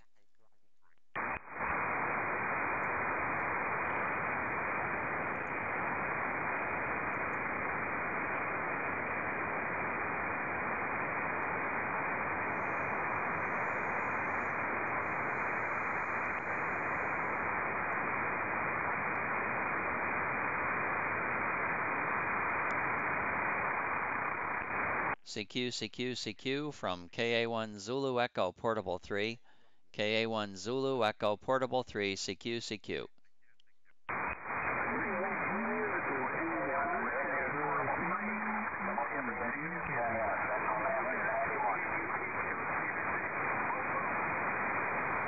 Okay, boy, oh boy, there were several stations in there calling me. Give me another call.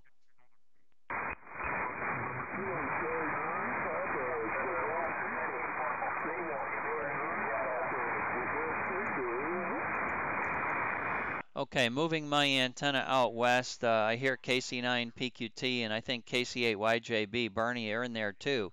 So should have the antenna out west shortly. Antenna is still moving. I have my small antenna out there, but I need the big antenna out there. KC9PQT. I'll stop the antenna when it gets in your direction. KC9 Papa Queen Tokyo, KC9 Papa Queen Texas. This is KA1 Zulu Echo Portable 3. Over.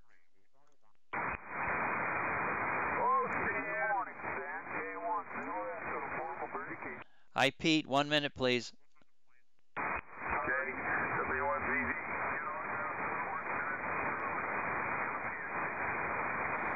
Okay, KC9PQT, KA1 Zulu Echo Portable 3. Well, good morning, Brandon. Fox Nancy 01, Fox Nancy 01. Good to hear you.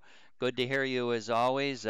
Hope you had a good week at work. It's been very hot down here in Florida. KC9PQT, KA1 Zulu Echo Portable 3.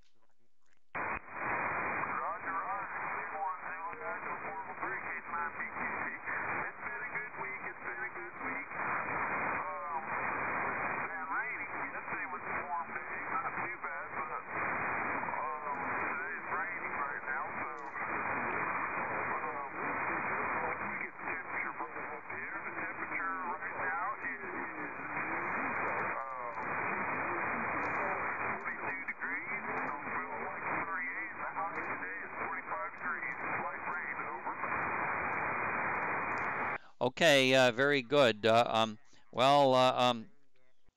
on your weather. We had fog yesterday. And it was 31 degrees. So I guess they call that ice fog. Ice fog, and not a good thing. Not a good thing. Made the amplifier not want to stay on the air. I got a station KY4MRG down in Echo Mary 77. He's going to be moving his antenna in your direction. So, Brandon, when you get through working like KC8YJB or anybody that's hearing you, don't forget to point your antenna down south and look for KY4MRG. So maybe let me send it back to you, see if you got that information okay. KC9PQT, KA1 Zulu Echo Portable 3.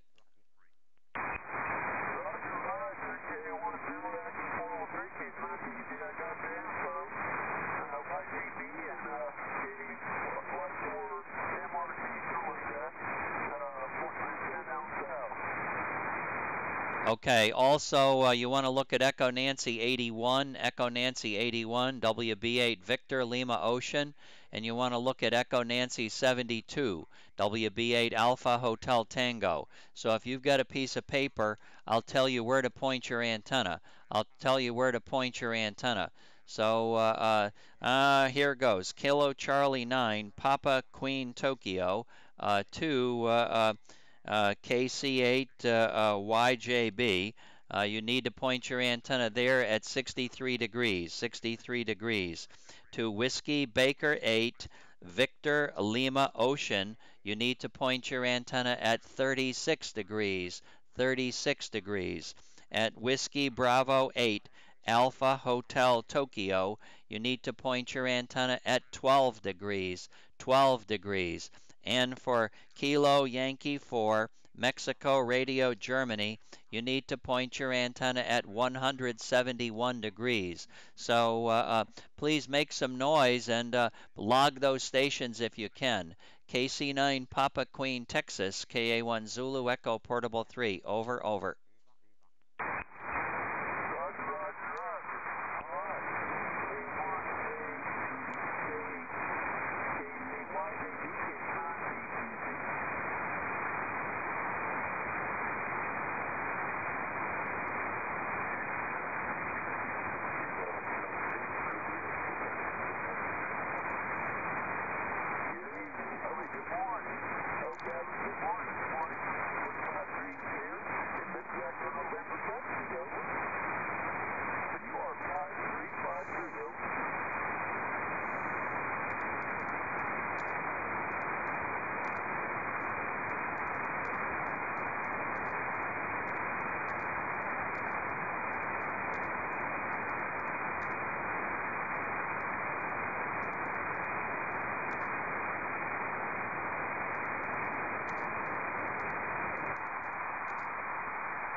I heard KD8 Juliet Quebec call you also.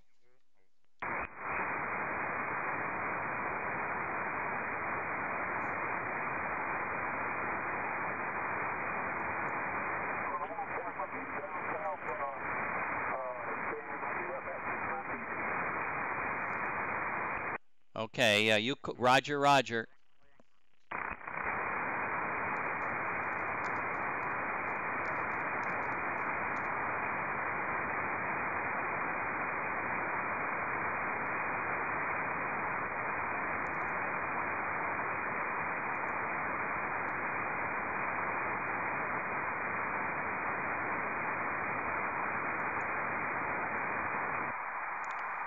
KJ4MCZ, KJ4MCZ, KJ4MCZ, KJ4MCZ, KA1 Zulu Echo Portable 3, over. Good morning, Stan. KA1ZE/3, KJ4MCZ, FM mode 6, currently 66 degrees here in the town of Nelson, Virginia. Nice blue skies and feels good to be gathered. All right, excellent. KA1 Zulu Echo Portable 3 back to KJ4 Mike Charlie Zulu. Excellent, excellent. Anyway, temperature up here is third. Well, I'm going to hit a refresh because I haven't done that in a little while, so I'm sure it's gotten warmer. But it's balmy, 36 degrees, 36 degrees, and nice rain. Oh, it says it's snowing in 36 degrees, so that's got to be a strange one. Up on top of the hill, it's probably all snow, so I probably have a lot of snow. Temperature down here, upper 80s, upper 80s. KJ4MCZ, KA1ZE Portable 3. Well, you top it out for me down in Florida, and let's just hope your antenna doesn't freeze up overnight and make life difficult for you tomorrow morning. But anyway, are you directing some other stations? Maybe you could give me a heads up on what stations you were hearing, over. Okay, very good. Well, I got a lot of stations out in Echo Nancy 81, Echo Nancy 72, and Echo Mary 77. Those are the directions, and Echo Nancy 70. Okay, yeah, my map is showing some enhancement to the southwest of me. Nothing in that direction, but I'll swing the antenna in that direction and have a listen, especially for TQK. Over. Okay, no TQK, but move your antenna to Echo Mary 77 and call KY4 MRG. Roger, roger.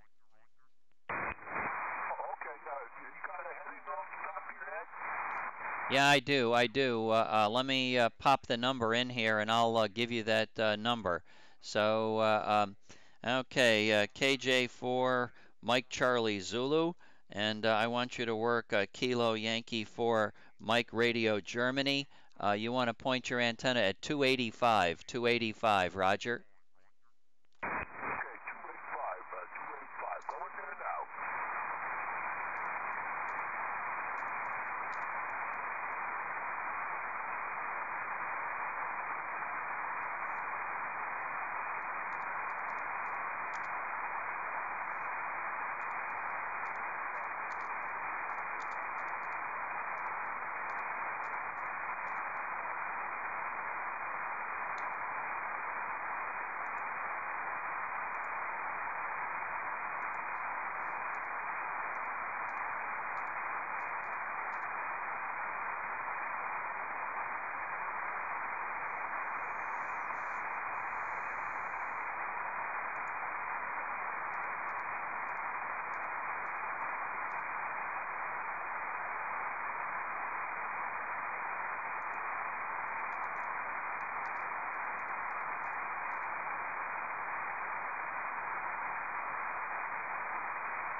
Last year's ice storm was just a big royal pain in the you-know-what, over. Peter, whenever you're ready.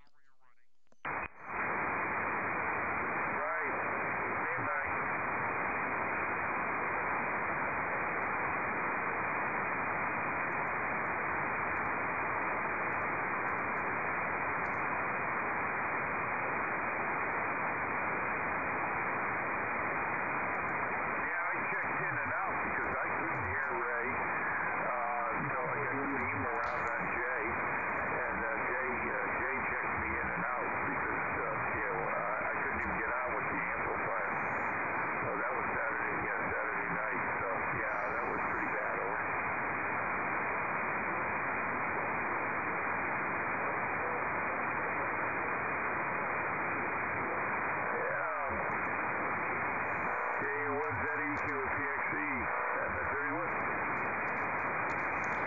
Okay, very good. Um, I wonder, I'm checking on something here. Papa Queen Tokyo. All right, very good, Pete. Fox Nancy 01, Peter. Fox Nancy 01. Thanks for getting in the log, another bean in the pot, yada yada.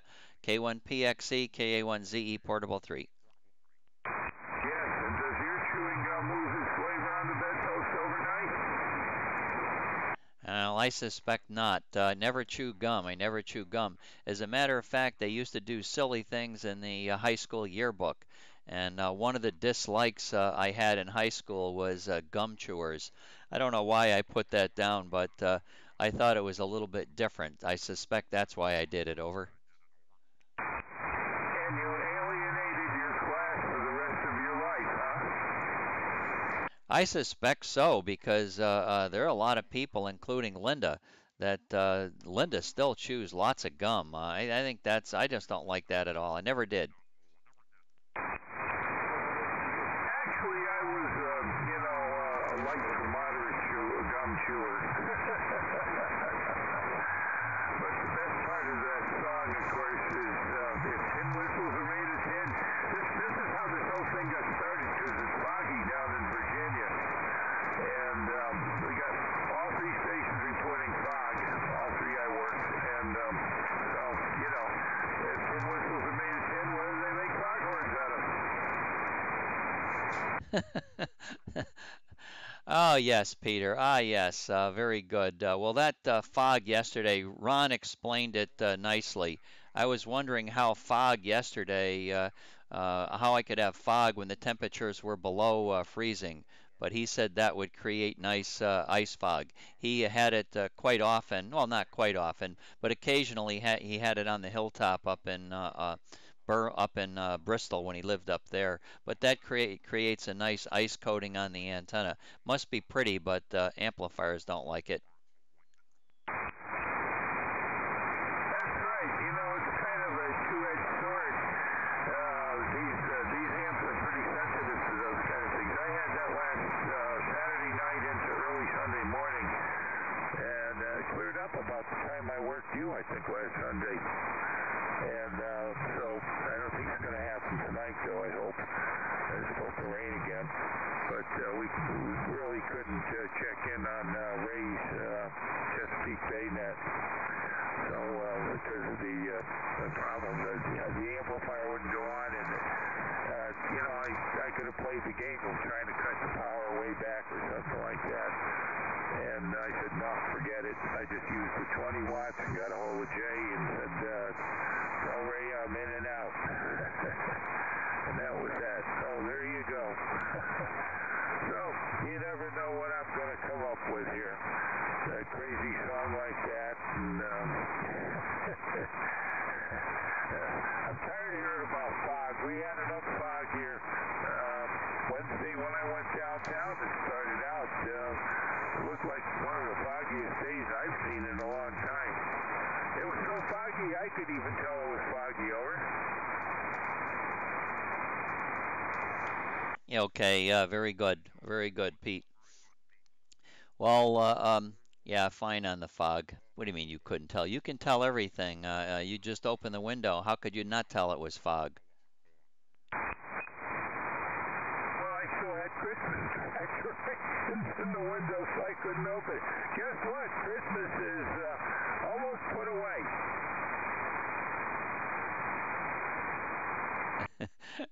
Okay, very good, Pete. Very good. I'm back to going back out west. Going back out west. There's some stations out there that need some assistance, so we'll try to get them some assistance. And glad your fog is gone away. Fog in the cockpit never leaves here. It's always here. K1PXE. Good morning. KA1ZE Portable 3. Well, that fog is always there, too. Yes, it's time for a station out west. A particular station out west. It's just about time for that now. So you can guess where I'm going. KA1ZE, K1PXE. QSY to 185. You got it. You win the chewing gum. No. KC9PQT, KC9PQT, are you listening? KA1ZE Portable 3.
Yeah, K3GNC, I hear you, but I was just trying to get your attention, that's all. I knew that CW would work. It works for KD4AA, so I'm glad it worked for me too.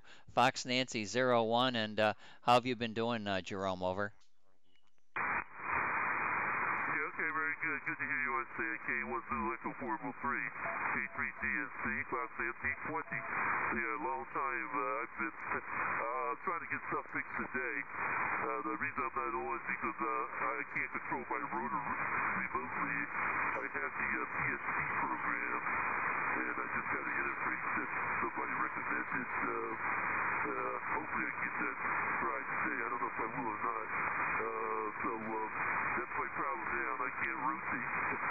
I tend to leave it fixed towards New England, and the new antennas are very sharp. They're mounted horizontally, stacked horizontally, and extremely narrow with here. So that's the story.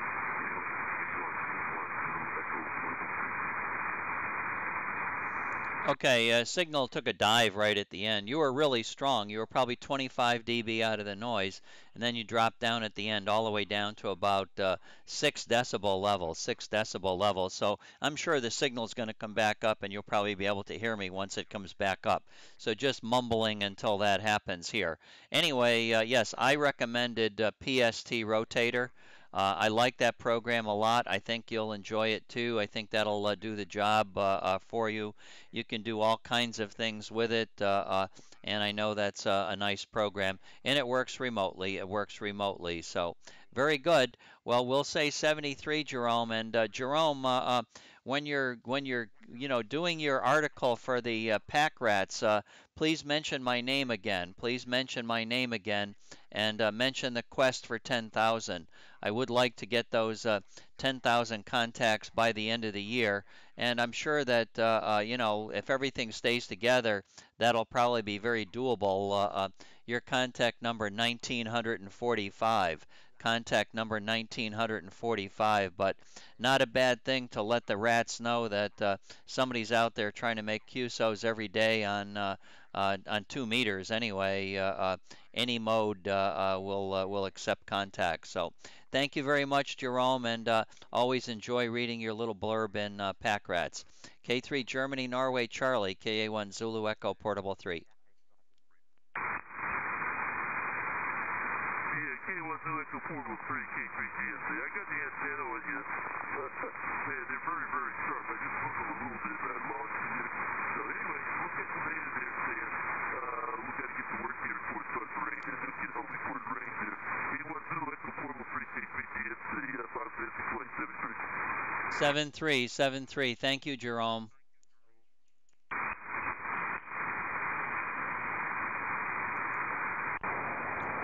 CQ, anyone else? KA1 Zulu Echo, Portable 3.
Oh, W9ZIH, KA1 Zulu Echo Portable 3. Yeah, really good signal. I was pointed down to Tennessee when I heard you calling, so wow. Well, Ron, I'm sorry to hear about the terrible problems. What are the problems? Anything we can do to help? W9ZIH, KA1 Zulu Echo Portable 3. Okay, fine. Morning, Dan. Yeah, water backed up. Problems with the pipes going into the septic here. They were out yesterday and replaced the pipe, and this water's backing up again in this flow drain here. Plumbing problems, Dan. Plumbing problems here. Stand is up quite a little bit. The beacon out of Michigan on 1296 is quite strong here. That was S8 or so earlier. So we got a little trouble this morning. Did the area on sideband, but man, am I loaded with problems. Got the snow plows tearing up my property up in the front of the house here. They're plowing and ripping up the property. Now I got to back up water problem here. I think I'm going to pull out and get the hell out of here. K1ZE Portable 3 to United. Okay, Ron. Wow, I'm sorry to hear about all of the problems. And while I talk right now, I'm trying to punch on the, oh, I'm punching into a new window here so I can demonstrate to all that the APRS map lies again. APRS map not showing any propagation, so if I can smartly type and talk at the same time, I will do so, which I can't do, so I'm just struggling right now as I'm doing a bunch of things. Hi. Here we go right now. Okay, so I'm back in here. All right, very good. Yeah, the propagation map isn't showing anything, Ron. That's pretty typical. So I should be pulling up one of the surface area weather maps at the same time. But between me and you, it's pretty colorless on the map. Your signal obviously very enhanced. And a lot of other stations would like to talk to you, so hang in here if you can, Ron. W9ZIH, KA1 Zulu Echo Portable 3. Okay, fine, Stan. K1ZE Portable 3 W9CI. I might be in and out. They're supposed to call back, send somebody out to fix the problem. Got to wait for 2 hours before they get a response on the telephone there. Got flooded up fields here. A lot of water all over the place. This place looks ultra ugly here. Ponded up fields here. My pond is way over its banks, and I think I ought to get in the car and get the hell out of here. It's really distressing. I can't take a bath here today, and can't use the toilet. Stuff really nasty here. Stan. I gotta watch for a phone call here. Didn't look at the propagation map. I just got down here and trying to get things going. Button fell off the shirt. One of these absolute horrible mornings. I wouldn't wish it on my worst friend. Had to sew my button back on. You go ahead and carry on, Stan. I'll listen, but the telephone probably ringing. I'll have to meet up with these guys to fix this problem. It's been about the 4th or 5th time they've been here. K1ZE Portable 3 W9CI. Ron, this is just awesome talking to you. And now I get to show you a little bit of my personality, a little bit about who I really am. Well, I'm very happy that you have the problem and I don't. I'll tell you, that's one problem that wouldn't want to deal with. And down here in Florida, I would like to complain. Maybe you can give me some sympathy. We're talking about upper 80s here. It's been upper 80s for the last several weeks and no relief in sight. And for a senior citizen, having to run the air conditioner in February just isn't right. So how about a little bit of sympathy from a good friend? Over. How would you like to pay my electric bill? My last electric bill was $750, Stan, over. No, I wouldn't like to do it. Okay, now I'll get serious. Yeah, I hope you get your plumbing issues fixed and you don't have to vacate Dodge. But I guess the motor is running and you want to get in the car and head on out of there. what the heck can they do? I mean, if you've got the water level is the water level's up all over, so they can't. There's no point draining the septic tank out; it'll fill back up again. Yeah, Sam, went downstream. We had weeds and everything. There were a lot of rotting, lots of rotting. And we did have the septic pump down and done through everything. They replaced the pipe, but they didn't replace the second pipe. There's another pipe that they got to replace out there. By the way, we got tornado warnings to the southeast of me down in Indiana, Kentucky. Tornado warnings to the southeast. And supposed to be 40-mile-an-hour winds here today. 40-mile-an-hour winds here today, Stan. Stan slipped down there a little bit. Hope he came back up. K1ZE, portable 3W9ZI. Yeah, okay, Ron, very good. Yeah, you did not, your signal dropped down, but never below Q5, never below Q5. All right, hey, I'll let you go. I'll let you go. Good luck with your problems. Good luck with your problems, and very, very nice having a chance to hear your voice, even though you're complaining about a lot of stuff. Hi, hi. Good luck on that $700 heating bill as well. 73 and good morning, W9 Zulu Italy Hotel, KA1 Zulu Echo Portable 3. Good morning. Okay, Stan. Well, the worst problem with the electric bill is the provider that was providing it don't speak English. I've been fighting them for over 2 years to get their English to where I could. They sometimes call twice a day, and I couldn't understand their English, so I got rid of them. I've been having anti-prop 73. Good morning, Stan. Good to hear your sideband here. Carry on. I'll probably get a phone call here soon. K1ZE, portable 3W9ZI, 73 Stan. W9ZIH, before you go away, listen for K1 Tango Echo Oscar in Connecticut. K1 Tango Echo Oscar. Go ahead, go ahead. Yeah, no, I'm not hearing anything. I'm not even hearing meteor pings from him. I thought you were done. I just figured I'd add to your QSO total. You're about 40 over. I assume you're pointing something this way. You're awfully loud. Anyway, good morning, Stan. Nice to hear you. K1ZE, K1TEO. Okay, very good, Jeff. I'm going to turn off the west antenna. TEO's for me, so you guys out west carry on with W9ZIH. I'm going back out east. Yeah, I didn't mean to stop you, Stan. I just thought I'd give you a quick cue, so I thought you were done with. Sounded very good. Hope all is well. K1TEO. Okay, we'll let them have Ron. Yeah, no, I did have my small antenna pointed out here, Jeff, so thanks for getting in the log, and I'll switch this antenna off and go back out there and listen to the pileup out there. I'm sure Ron's going to have a pileup. Very unusual to have him coming through as loud as he was coming through. And I looked at the APRS map and was able to demonstrate on my online that his signal was extremely loud, and there wasn't anything in the APRS map indicating that it should be. So I think that's interesting to document. 73, and thank you. Yeah, very good. Yeah, I know working a month assignment, especially in February, is probably unusual. So that's great. Hopefully there'll be some more guys you can work out there. Okay, Stan, have a good morning. 73, K1TEO. Okay, good morning. Thanks, Jeff.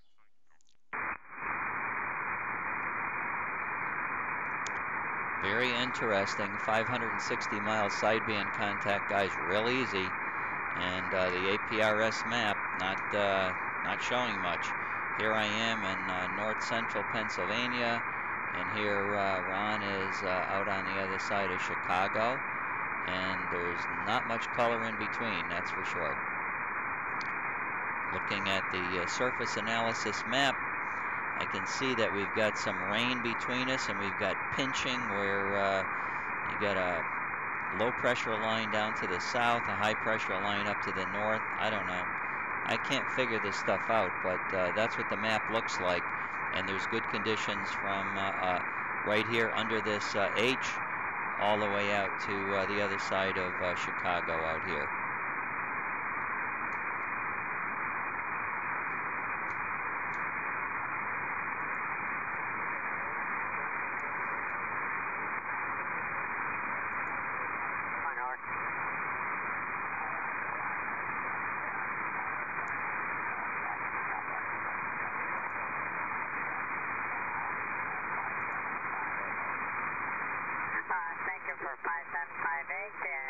Echo November 91. Here, same here. Nice to hear you this morning, over. Roger that. Thought I did this call before, but thought I heard you. Anyhow, have a good morning. About 39 degrees.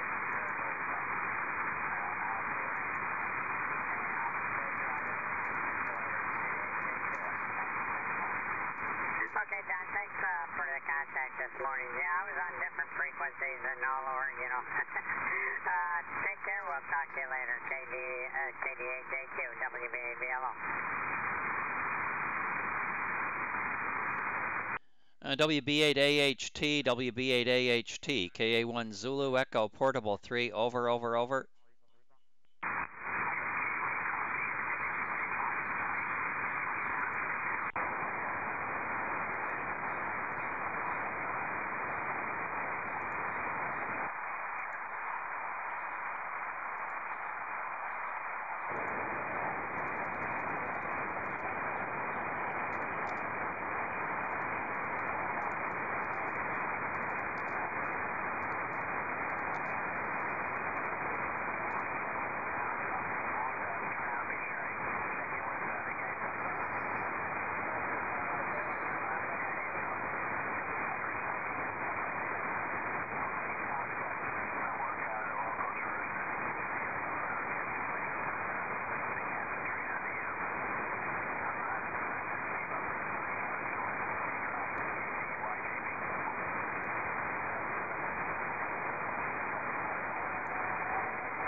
WB8 Alpha Hotel Tango, KA1 Zulu Echo Portable 3, over, over.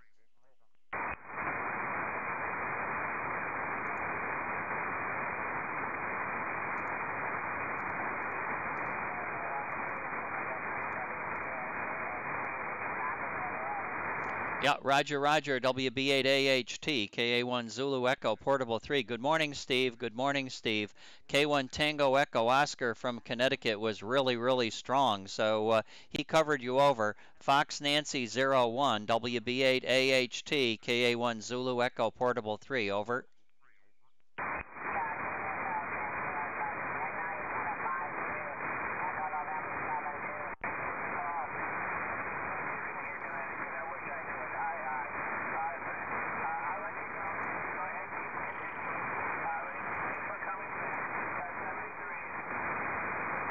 Okay, signal built up to 5 and 4, 54 on QS Baker Peak, 54 on QS Baker Peak, about 14 decibels above the noise floor. So, Steve, you and Bunny have a good day. Thank you very much. I'll look for you tomorrow, 73, WB8AHT, KA1 Zulu Echo, Portable 3.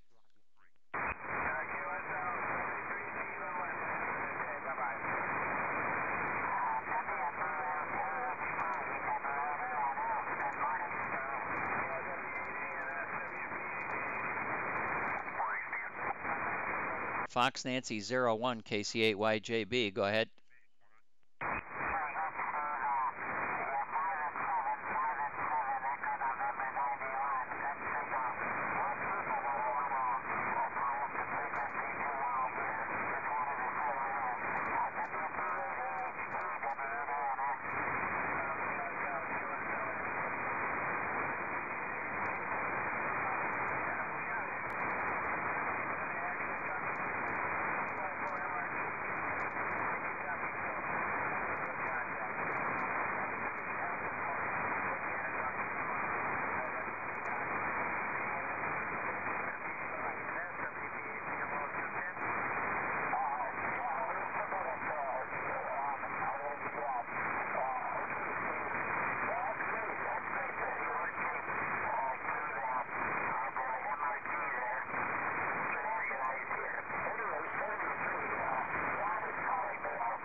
Yeah, WC4N coming through pretty good on CW, so I'm encouraging Whiskey Baker 8 Victor Lima Ocean to move his antenna down to the south. Whiskey Charlie 4 Norway is on CW on 205. Whiskey Charlie 4 Norway is on CW on 205. So WC4N, call CQ. WC4N, call CQ. Over, over.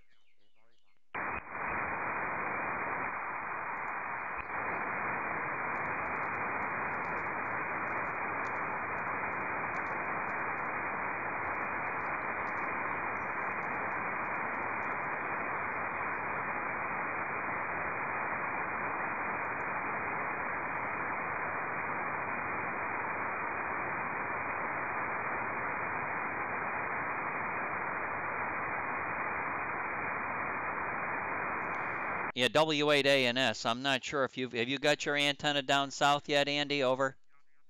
I brought it back up to the east. I didn't hear anything down to the south, so I brought the antenna back to the east. Good morning, from EN91 here, of course.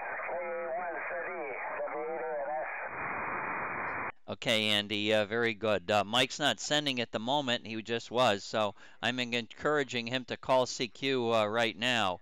But please move your antenna back down there. I'm going to be here for another 15 minutes, so I'll take your log then. Has been a while, so move your antenna down and call WC4N. And N4ASF is probably waiting for you as well, Andy. W8ANS, make some noise. KA1ZE Portable 3. Echo Oscar. Yeah, Echo Oscar. I'm in the lab now. Okay, I'll point the antenna south and see what I can do. Okay. Yo.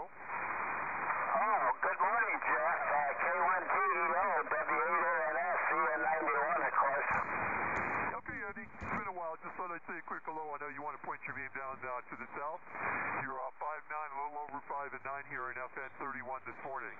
73, Andy. Good luck, K1TEO. Yeah, you're 5'10" over 9. That's unusual for lately, especially this morning. I was having trouble. I couldn't work around or peep this morning. We're in there, but we could never, sequence properly and get exchanges. But you got a good big signal here at the EN91 this morning. Okay, we'll keep it, Jeff. 73 for now. Good to talk to you. It's been quite a while. K1TEO, W8ANS. Okay, Andy. Very good. Yeah, unusual also because there's not really any QSB or very limited QSB. Very nice for late February, that's for sure. 73, good morning, K1TEO. Okay, good morning, Jeff. Okay, N4 Alpha Sugar Fox also waiting for you. I haven't heard Mike lately. Is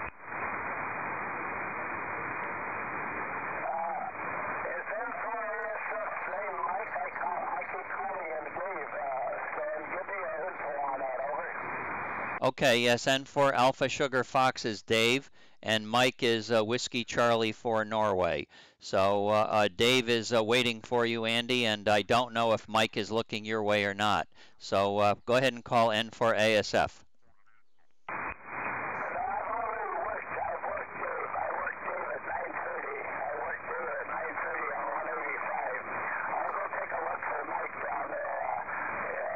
Ah, sorry.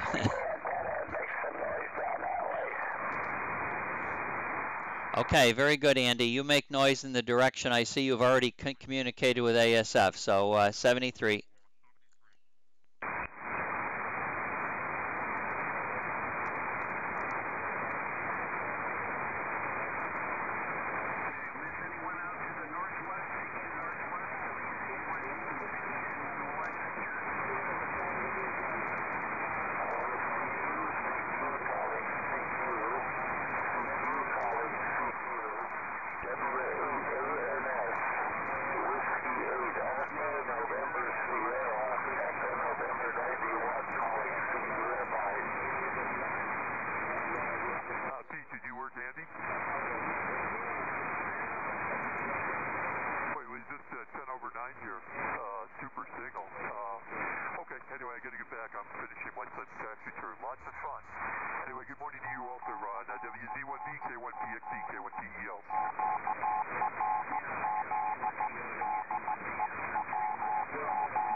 Go to CW, Andy. Go to CW. Whiskey Charlie for Norway's on CW. Go to CW, Andy.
W8ANS, please call Whiskey Charlie for Norway on CW. Andy, please call Whiskey Charlie 4 Norway on CW. Go ahead, Andy. Over, over.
Okay, Andy, did you copy any of it? Did you copy Andy? Andy, over?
Andy, I don't think it's going to happen today. Neither station appears to be hearing the other station. Neither station appears to be hearing the other station. W8ANS, KA1ZE Portable 3. Yeah, I was confused. It seemed like it was in QSO with somebody else, so I did give another call there, but I didn't want to hang around too long. But he had a good signal there when he was sending to somebody else there. But that's the way it goes. KA1ZE, W8ANS. Well, maybe he is sending to somebody else. I'm hearing him in there sending CW, but I don't know who he's trying to work. Yeah, I can't tell either. I'm not that good on CW there, and he's pretty fast, so I can get signal reports and things like that, but other stuff gets a little bit iffy there for me. Okay, Sam, I'll shoot the antenna out again and take another listen.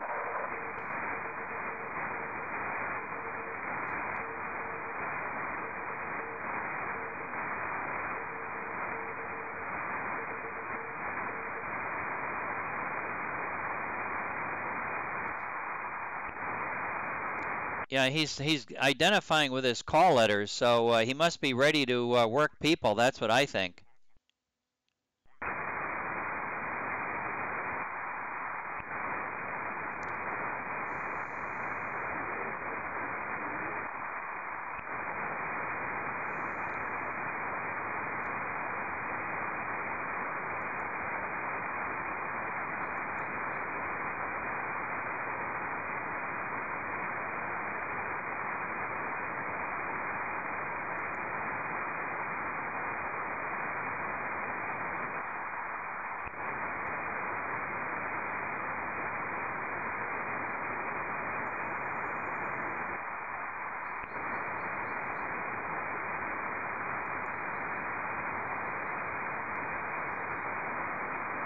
I don't hear any stations right now. I don't hear any stations right now. KA1 Zulu Echo Portable 3 CQ.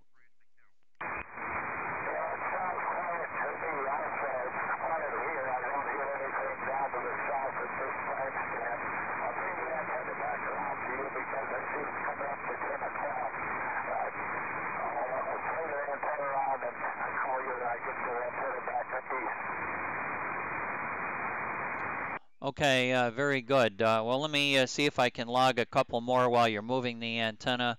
I'm looking for WB8UJS and looking for N8WNA. John might be in here too. So WB8UJS, WB8UJS. This is KA1 Zulu Echo Portable 3. Over. Yeah, KA1 ZE Portable 3, WB8UJS. Morning, Stan. Thought I'd jump in there and say good morning to you. Thank you very much for getting in my log again this morning. Really appreciate that. Fox Nancy 01, Jim. Been a long time, been a day or so, so that's a long time. Thanks for getting in the log. A lot of busy action going on frequency, which is good.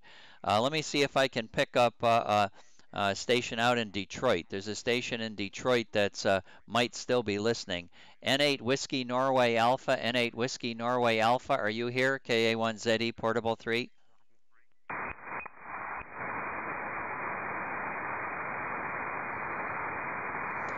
Okay, WB8UJS, please go to 210. Look for WB8VLO and look for WB8 Alpha Hotel Tango. So WB8UJS, please go to 210 and look west. Over.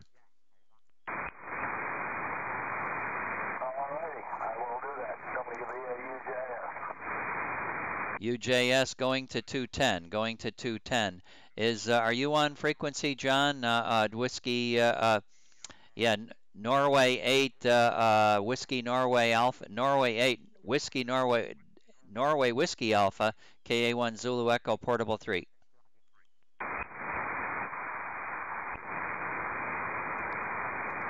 N8WNA, I can't find him. I'm not hearing him on right now. So Andy, W8ANS, KA1ZE Portable 3, ready to copy your log. Yeah, okay, Stan. 10 contacts, if I counted right. W1, Charlie Oscar Tango. W1, Victor David. N4, Alpha Sierra Foxtrot. WB8 AHP. WB8 VLO. KC8YJP, KD8JQ, K1 Tango Echo Oscar, WB8 Uniform Juliet Sierra, KA1 ZE Portable 3. Over. Okay, 10 stations, 23 miles. Very good, Andy. And yeah, your condition to Jeff was like my condition to W8ANS this morning. He blew me out of the chair with a loud single sideband signal. And I looked at the APRS map, and that's not unusual, but that's showing nothing. Over. Well, I couldn't figure it out because other than Victor David, Jay, he was on S7, but Bob was way down, and I could not work Pete or Ron this morning. I was hearing him in there, but we were doubling each other, or doubling and so forth, and things like that, so finally I just gave it up. I just, maybe if Jeff is on an elevated location like Jay is, over. I'm just trying to see here. I think I worked Ron this morning already. KB8GUE is also around here. Yeah, okay, on the conditions. I don't understand that either. And, oh yeah, I got KB8GUE in my log. I was just checking. He said he's saying goodbye to everybody. He's getting off the chat page. So, yeah, well, it's Jeff's location is no doubt very good. He's high in the southern part of the state. They don't make big hilltops down there, but he is on the highest of the hilltops. And of course, where W1VD is, that is the highest area of all Connecticut. And as Ron told me this morning when I was working him, there are certainly times when we out west get to hear the southern Connecticut stations better than the central Connecticut stations. So it's got something to do with being close to the water as well, I think. But this morning sounds like it wasn't a good day for Connecticut South. Well, generally speaking, in the past years, Jeff has been the strongest station from Connecticut. Usually he's always S9 or better. But therefore, a number of times that I worked him on the last year, he was down around S3, S4. And I couldn't understand that because Jeff always was very strong. Maybe he was running low power and not telling me or something like that, but he was back to what I usually expect from Jeff this morning. Okay, Stan, we'll keep it that. I don't know if you want to leave here now at a little bit after 10 o'clock, but well, it worked out a little bit better than I thought. 10 contacts. I didn't think it was going to work out that well this morning, the way band conditions were, but it was good. And yeah, I don't know whether WC4N was sending to me or somebody else, but on that one transmission, he was around S4 and S5, something like that, a good signal. But then I did not hear any response from him when I called him back, so I couldn't figure that out.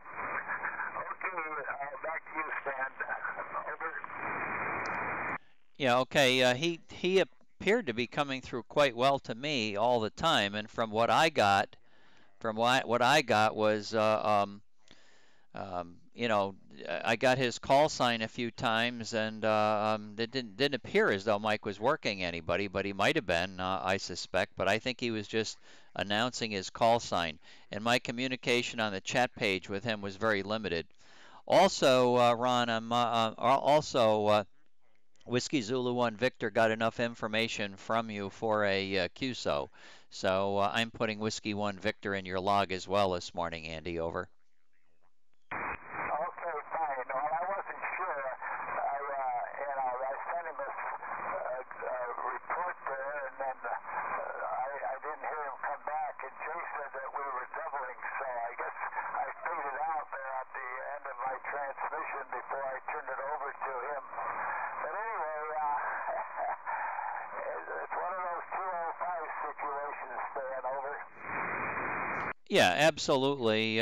We're here testing band conditions, and he certainly heard you enough to get you in his log, and you heard him enough. But it's the continuum issue, like you say. The other station fades, goes into a valley, and trying to lose sense of when it's time to listen and when it's time to talk. That's always a big challenge here on VHF. And on 205, we obviously are quite forgiving. We want to give everybody the chance to log as many people as they can. All stations have worked each other with good conditions. We just would like it to happen under any condition. All right, KA1 Zulu Echo Portable 3. Any last minutes for my log or W8ANS? This is KA1 Zulu Echo Portable 3. Over. Last minute. NG3W FN01. Good morning, Stan, and good morning, Andy. NG3W, last minute. Better late than never. NG3W, KA1ZE Portable 3. I got a comment for you too, but W8ANS, please say good morning to NG3W. Yeah, good morning, Chris. Good to hear you in there this morning. EN91 here, of course, and QSO, the FN01. NG3W, W8ANS.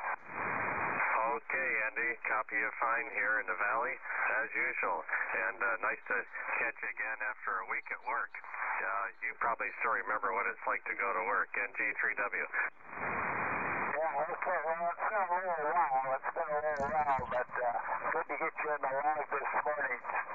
I'll let you finish up there with Stan. NG3W, W8ANS clear. Okay, good day. I'll be right there, hon.